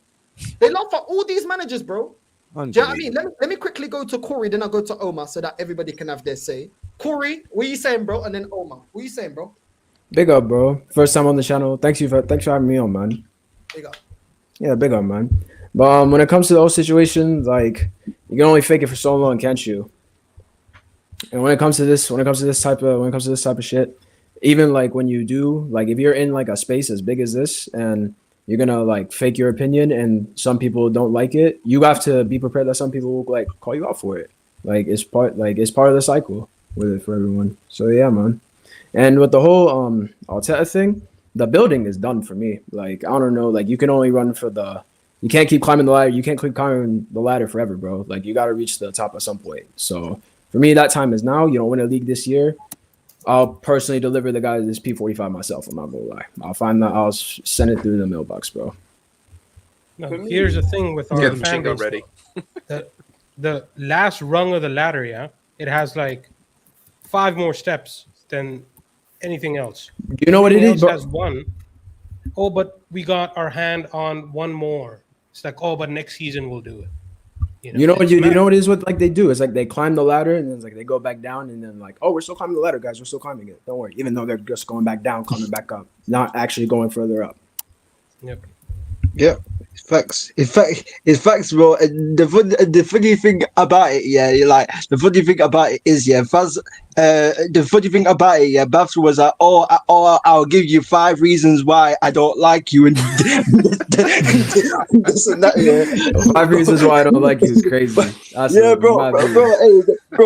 that was crazy. That was like, we were taught privately. What taught privately in the car park? Saeed settings. Is that what it was about, bro? Meet me in the car park. Meet me in the car park. You know what I'm saying? You know what I'm saying, though, bro. These Arsenal fans will say, "Oh, you have to back Arteta because he's a manager of your football club." So I've said this analogy a couple of times. So if I have a youth, yeah, am I just going to put up with him misbehaving and not tell him about his blood clot? No, I'm not. I'm going to tell him how it is. I'm going to tell my youth. I'm going to tell my youth, you should not do this. That's bad behavior. You should not do. You can't do that. Like all these Arsenal fans, all these emotional Arsenal fans, yeah, who put their emotions out to put the club backwards. These men will say these are the same men that will. These are the same men what will be letting their kids get away with anything. Yep. You know what I'm saying? You know what I'm saying, fam, without telling them, bro. You know what I'm saying? These men didn't grow up on wooden spoons and black belts and that, bro. I've talked about my heritage before, bro. I grew up on that. You know what I'm saying? So this is what it is, bro. This is what it is. These men hype up every single player. But when you criticize that player, oh, it's racially motivated. You can't criticize Saka because you're not a true Arsenal fan. You're racially motivated. You don't get what it means to represent Arsenal. This and that, yeah. And like I remember me, Guru, and others, and I think Omar was on. I think it's when Arsenal beat PSG 2-0 in the Champions League, and I saw a lot of the Arsenal fans in Northside chat saying, "Oh, why are you criticizing the players? We want to know why are you criticizing some of the players?" And it's like, bro, it's like, bro, but they won't hear Northside. They won't hear Northside giving credit to the players. They hear a 30-second clip or a 30-second rant of Northside cussing the players out. That's what they hear, bro. That's what they hear. When Northside was like, Saka didn't have a good game, Calafiori didn't have a good game. Oh, why are you being so negative? You don't get it. Where Arsenal Football Club? You know what I'm saying? You know what I'm saying, bro? Like, all these men would be bringing up all the excuses. All these men. Arsenal is basically Context FC. That's what Arsenal are. Arsenal are Context FC because they don't apply it to Tottenham. They don't apply context to Tottenham. They don't apply it to Man United. They don't apply it to Liverpool. They don't apply it with all of these other clubs. And these same man, and I have it with my fan base. Yeah, this is why my club has gone down in the dumps here. Because these men think if they give Arteta time, he's going to become the new Arsene Wenger, bro. Like, bro, man has to understand, yeah. There's no Arsene Wengers around, and the no Sir Alex Ferguson's around. This is what I'm saying. It's a new age of football, bro. And like, when you're a big club like Arsenal or Man United or Liverpool, yeah, you should give a manager at minimum 2 seasons, and if they don't win anything, or if you can't see any progress in terms of style of play and winning trophies, they have to get out of the door, fam. You know what I'm saying? You know what I'm saying, fam? Because, bro, if you go into a normal job, yeah, if you go into a normal job in a normal supermarket, yeah, and you can't communicate with customers, and you don't know how to count up money, and you can't put things on shelves and things like that, yeah, and put things like that on shelves, yeah, they will sack you straight away. They don't care if it's a few days or a week or two, fam. They don't care. They don't care if you be performing for 12 months in that job. If you're not performing, fam, you get sacked. That's what real life is like. If you can't do the basics in real life, you get sacked. You know what? Very quickly. Omar, go on, Omar. All right. So I've actually been on this stream since it started, right? Since we started this stream, I heard you cooking this Bhavs guy, right? And I was here also when he came on, and I heard everything you guys were saying, and I agree with everything that you said. But listen, this is my message to Bhavs. I know you're probably not watching because you're not. I'm sure you're an early 2000s kid. I'll say this, right? There's a part. No. But let me just say this. You see, there was a part that Northside said, and this is a part that me and him we've agreed upon this numerous times when we talk about the new generation. You see, when we always say the new generation, a lot of these new generation kids find that offensive, but they don't understand the point that we're trying to make. So let me explain something to you, Bhavs, if you go on to see this, okay? I'm sure you're not. He does. He's very rattled. That's why he wanted the link. He's very listen. But let me just say this. He crying in the car now. Let me say this very quickly, right? He put he's at the local all-you-can-eat, watching it on his phone, punching the wall. Hey, yo. Yeah, but boys, let Omar have his say. Go ahead, Omar. Yeah, anyway, my point is this, right? You see the way someone like Bhavs, let me explain. First of all, you were born in 2000. You were the same age as my younger sister. All right? The last time this club won a league title, you were 4 years old. You even admitted this. You're 4 years old the last time these guys won the league, right? Your whole life as an Arsenal fan, all you've seen Arsenal do at their best years is challenge for league titles. So for you, this is success. For someone like Northside, someone like Matt, someone like Guru, who have been watching this club for so long, who've actually seen this club have the success that everybody else wants, right? To have seen that, their expectations is not the same. So when they sit there and they talk about these things, for someone like you who's not seen that success firsthand, yeah, you might have heard the stories, you might have seen the videos, it's different, all right? You see me as a Barca fan, right? People can always talk about my club. People always talk about that 09 team that won 6 trophies, right? There's documentaries, everything about that team. Guess what? It hits different for me because you know why? Because I remember I was there. I watched that team. You understand what I'm saying? Right? I knew the experience that joy that brought to my life, seeing that myself. You understand what I'm saying? For someone like Northside, the joy that he had when they last won the league, going invincible, the joy that it brought someone like Matty, someone like Guru when they were watching that team, right? The euphoria that it brought is a different level. You understand what I'm saying? To winning the FA Cup. Yes, they're not shitting on the trophies and saying that we don't want the trophies. Nah, but there's a difference, right? For someone like you, Bhavs, you've never had that kind of euphoria in your life, bro. You understand what I'm saying? So you think that where the club is now, this is acceptable. This is progress. No, it's not, because you've been living under the Wenger era where finishing top 4 was considered a success. So for you, this is just a step in the right direction. Well, it's not the case. At the end of the day, no one's saying that Arteta, that the club is not in a good place. Even you've said it yourself, Northside, where you said that the team is good enough where whoever the next manager is, they only have to just add a few things to the team and then off we go. You understand what I'm saying? Right? But this is the problem when you're debating people like this, which is that for them, when you throw the facts at them, they try to counter it by asking you a question. So I just sat there. I mean, bro, you couldn't literally check the comment. I was like, bro, answer the question. He's literally sitting there asking you questions. Why you asking? We said, bro, let him answer the question he's giving you. You're answering his question with a question, which basically tells me that you don't have the answers. You understand what I'm saying? I was saying the same thing. I was like, just answer the question, Bhavs. Seriously. He kept interrupting you, Northside. You're like, you give him, he asks you a question, you answer, and he's like, but it's like, you know what you call it? How rude! Seriously. You know what you call that kind of stuff? It's a term for this. It's called conscientious stupidity. Thank you. There you go. That's the perfect. That's it, bro. Conscientious stupidity. They know that they're in the wrong. They know it.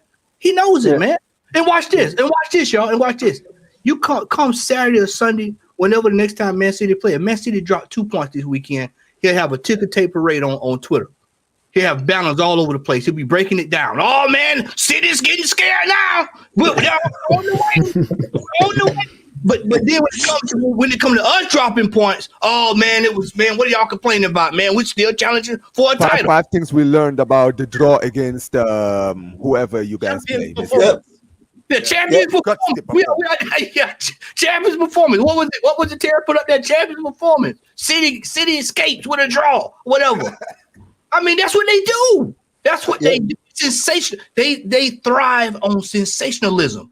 They have to have it. It's a drug. They get that hit.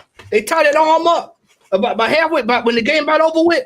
When they know we about to get out of jail, soccer for the whip in across. Here come Gabriel header. It's a draw. Oh, they start hitting that vein to get it in there, and then they inject themselves, and then they get right there on Twitter. It's the same cycle. It's the same cycle, man. Our fan base is so diluted. You can go take a poll all over the Premier League, and our fan base is the most hated fan base. They be talking about Spurs. No, it's us, because we have the most diluted fans in the world. Most mouthy. Yeah, the only fans that's worse than Arsenal fans are New York Jet fans. I'm telling you that.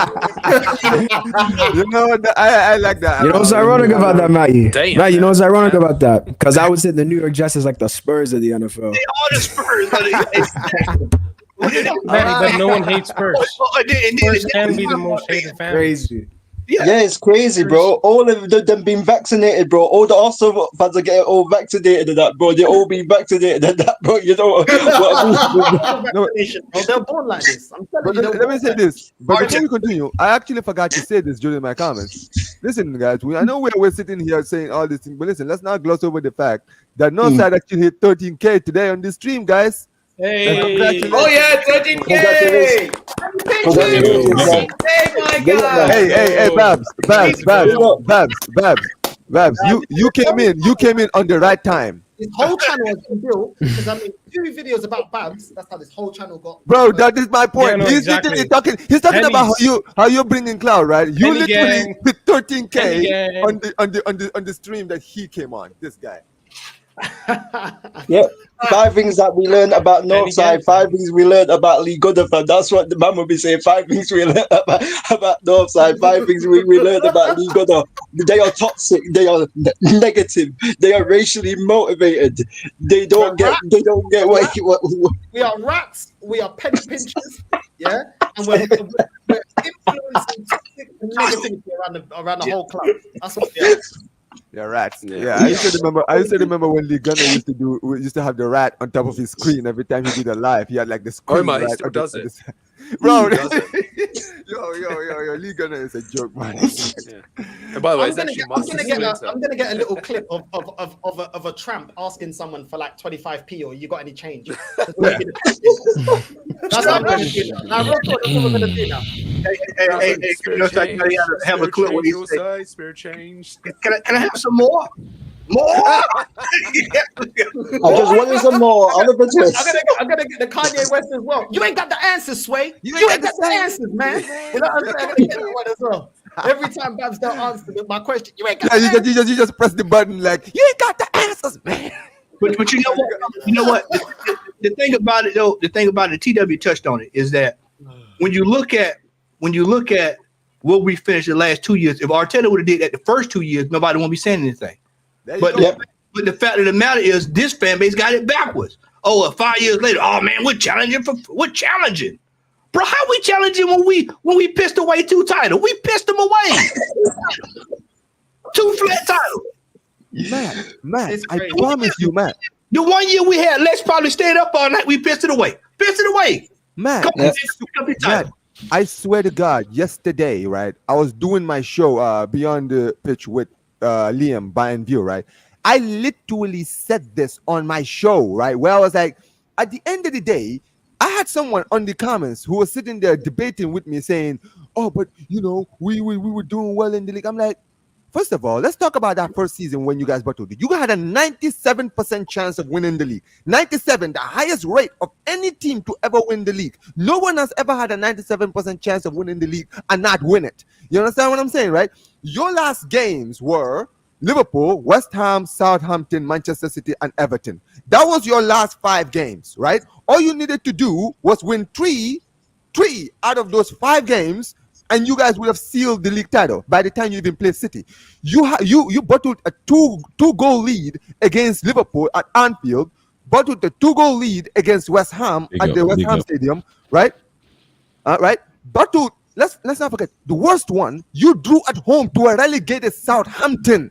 A Southampton with Theo Walcott coming back to haunt you guys, right? And everybody sat there and said, well, but it was a good season. No one expected us to be way. I'm like, no. This is a definition of bottling, because you were 7 points clear before those 5 games were up. 7 points clear, and you fucked it. 8 There you go. Thank you. I hear it. Listen, we're gonna wrap up. Before we wrap up, Luca, you haven't said anything, bro. What's your thoughts, bro? Before we wrap up, I think for me, thank you very much for having me on. Look for me, I think with Arteta, for me this season, look, people know my expectations on this manager, and he has to win something this season, because if he doesn't win anything this season, with the players that we've signed this summer, like basically this whole summer, we've pretty much made profit of money. Like, why is it that people get so excited about this manager thinking, oh, we've had a good transfer window? For me, I think the window's a 3 out of 10, because we wasted all that time getting Raheem Sterling. Where's the money of getting a world-class striker? Why is it that we're planning something for next season where we're going to use the money to buy people like Isak and that? And look, for me, on a quick thought, I think if he doesn't win anything, he has to be sacked. Look, if Arteta wins the Premier League, I apologise and be like, you know what, well done, you won the Premier League, but he's got to win something this season. If he was to win the Premier League this season with the mess that he has, it would be outstanding. I would stand up and clap my hand. But like you said, if he don't win it after spending all this money, I use this analogy all the time. Arsenal has spent the equivalent also in the transfer window, and for me, that FA Cup wasn't Mikel Arteta's squad. That was Unai Emery's squad, and literally, Mikel Arteta really, if you don't really want to count Arteta winning the FA Cup, that was Unai Emery. Luca, if I'll tell you, y'all, you heard me say this before. Yeah, we have spent the equivalent of what a missile would cost for the United States Department of Defense on this team. We could have bought a missile. That's how much money we have spent on this squad. Just think about that. At least we can defend with that, though, Matty. Yeah, we can defend. That's the one thing we can do. That's crazy. Remember, it took Klopp 4 seasons. It took Klopp 4 seasons. That's what they were saying. Man City has got weaker. It took Klopp 4 seasons. Yeah, that's what they were saying. Bro, that's the funny thing, right? That it took Arteta 4 seasons, but this manager still hasn't delivered a league title yet. And by the way, just to be clear, Northside. Go ahead. Northside, before I come in, Bhavs, this is a message for you. Stay humble, eh? Stay humble, eh? Stay humble. Stay humble, you little brat. Stay humble. We're coming to the Emirates to slap you up, yeah? We'll come and slap you up at the Emirates, and you're gonna regret it. You ain't slapping us up. Humble yourself, first of all. And you know what is funny, Lee? You basically won because of a last-minute goal. Simmer yourself. Guru, you know what's funny? Then. You know what's really funny, right? You see when basically Northside was calling him out on his channel, right? When Bhavs arrived, I think Bhavs thought that Northside was going to be rattled or something, right? He's gonna be, oh shit, he's actually here. He's not actually good, because you know when he was calling you out and saying, yo, let me on the show, and you're saying, nah, I'm not even gonna do that. He had every excuse now to say, well, I tried to, I said, yo, say this to my face, and guess what? You didn't. But guess what? When you said, you know what? Here's the link. He was like, oh shit. That's why you saw he took him so long to actually get into it, because he did not expect you to fall for it. He thought you were just gonna say, nah, I don't even want you on my channel, any of this stuff. He doesn't realize that you're not afraid of the smoke. That what you're saying on this stream, you will say it to his face if you saw him. You understand what I'm saying? He was sitting there sweating like Mike Tyson in the spelling bee. Dude. That's why it took him so long to turn on his camera, guys. Dude, it took him 5 to 7 minutes to get phase ready, one, bro. He was on phase 1 turning his camera on. He was on phase 1 turning his camera on. You know what I mean? Time to rest. He had to put the biryani to the side, and you knew it was time for smoke. Yeah. Not time for rest. Here's the thing, though. Just one thing before we end. Yeah. People keep telling us. I seen that Hussam stream with you, Northside. Yeah. Oh, you cannot celebrate this league title because you've been calling this entire team out. What we've been projecting towards and what we want from this team, I'm not allowed to celebrate. Seriously. It's crazy. Okay, we'll hold our hands up and we'll be like, maybe we were wrong about this guy. They want us to. If this manager gets sacked and we get another manager and he gets us over the line, they can't celebrate because they said manager, so they can't celebrate. It works both ways. Yeah, there's no managers out there. That's what they were saying. There was no managers out there on the market. There's no players out there on the market. There's no managers out the market. This is the thing, bro. This is the thing, but Bhavs begging to come on, because he thought Northside weren't ready for the smoke. He thought Northside were going to do a Stormzy what he did to Chip, fam. Hide, fam. You know what I mean, fam. Yeah. When I said to his face, these people they're not used to people saying straight to their face. Yeah. When I said to him, I don't respect you. You're a sellout, and you do it for clout. He was let's be real on this YouTube. Let's be real. Yeah. I don't need to make fantasies and pretty little stories about this club to get views. But this is the thing. That this is what they always tried to do, to discredit anyone that calls that out. Oh, you're trying to be League Gunner. Yeah, Lee, he came on. Go back and check. He came on. You know, you can only get views when you click people up.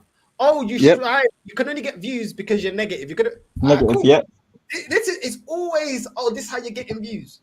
But then again, man like Henry Wright is not an Arsenal fan. Keeps talking about how great we are, and he doubled his subs like that. Doubled his subs, bro.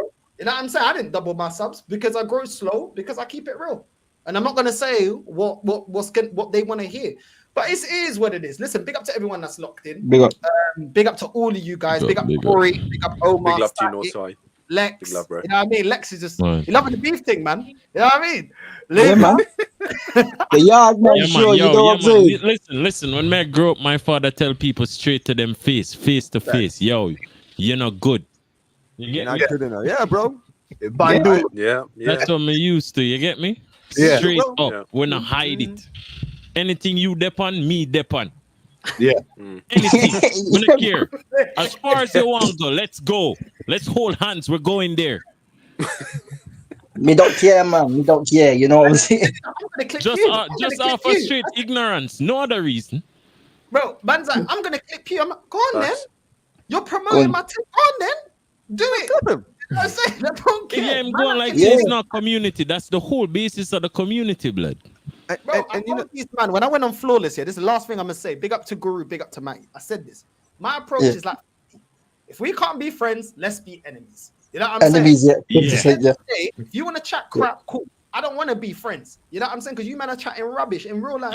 I want to respect your opinion. I ain't gonna fake it in here. Do you know what I'm saying? And the fact, that you downplay my channel, but man said somebody told me that you're cooking me, and you felt the need to come on. Why? There's someone. You're scared of my influence. Why are you scared of my influence? You felt that in your soul, that pain. Why are you so bothered? You're on like 200k subs. Why are you so bothered? You know why you're bothered? Because you don't want to see people really see that actually you flip flop. And every season you keep running with the same crap every season, bro. And man's like, but we see football different. Now we don't football. There's nothing to see different. Sport is about winning. There's nothing to see different. You win or you don't win. There might be reasons why you didn't win. Exactly. But it's about winning, bro. Do you know what I'm saying? Last time I checked, the Jordans that he wears, those Jordans weren't by Michael Jordan being second best. It's about him being the best. We remember the winners, bro. You know what I'm saying? We remember the winners. But it is what it is. Big up to everyone that's locked in.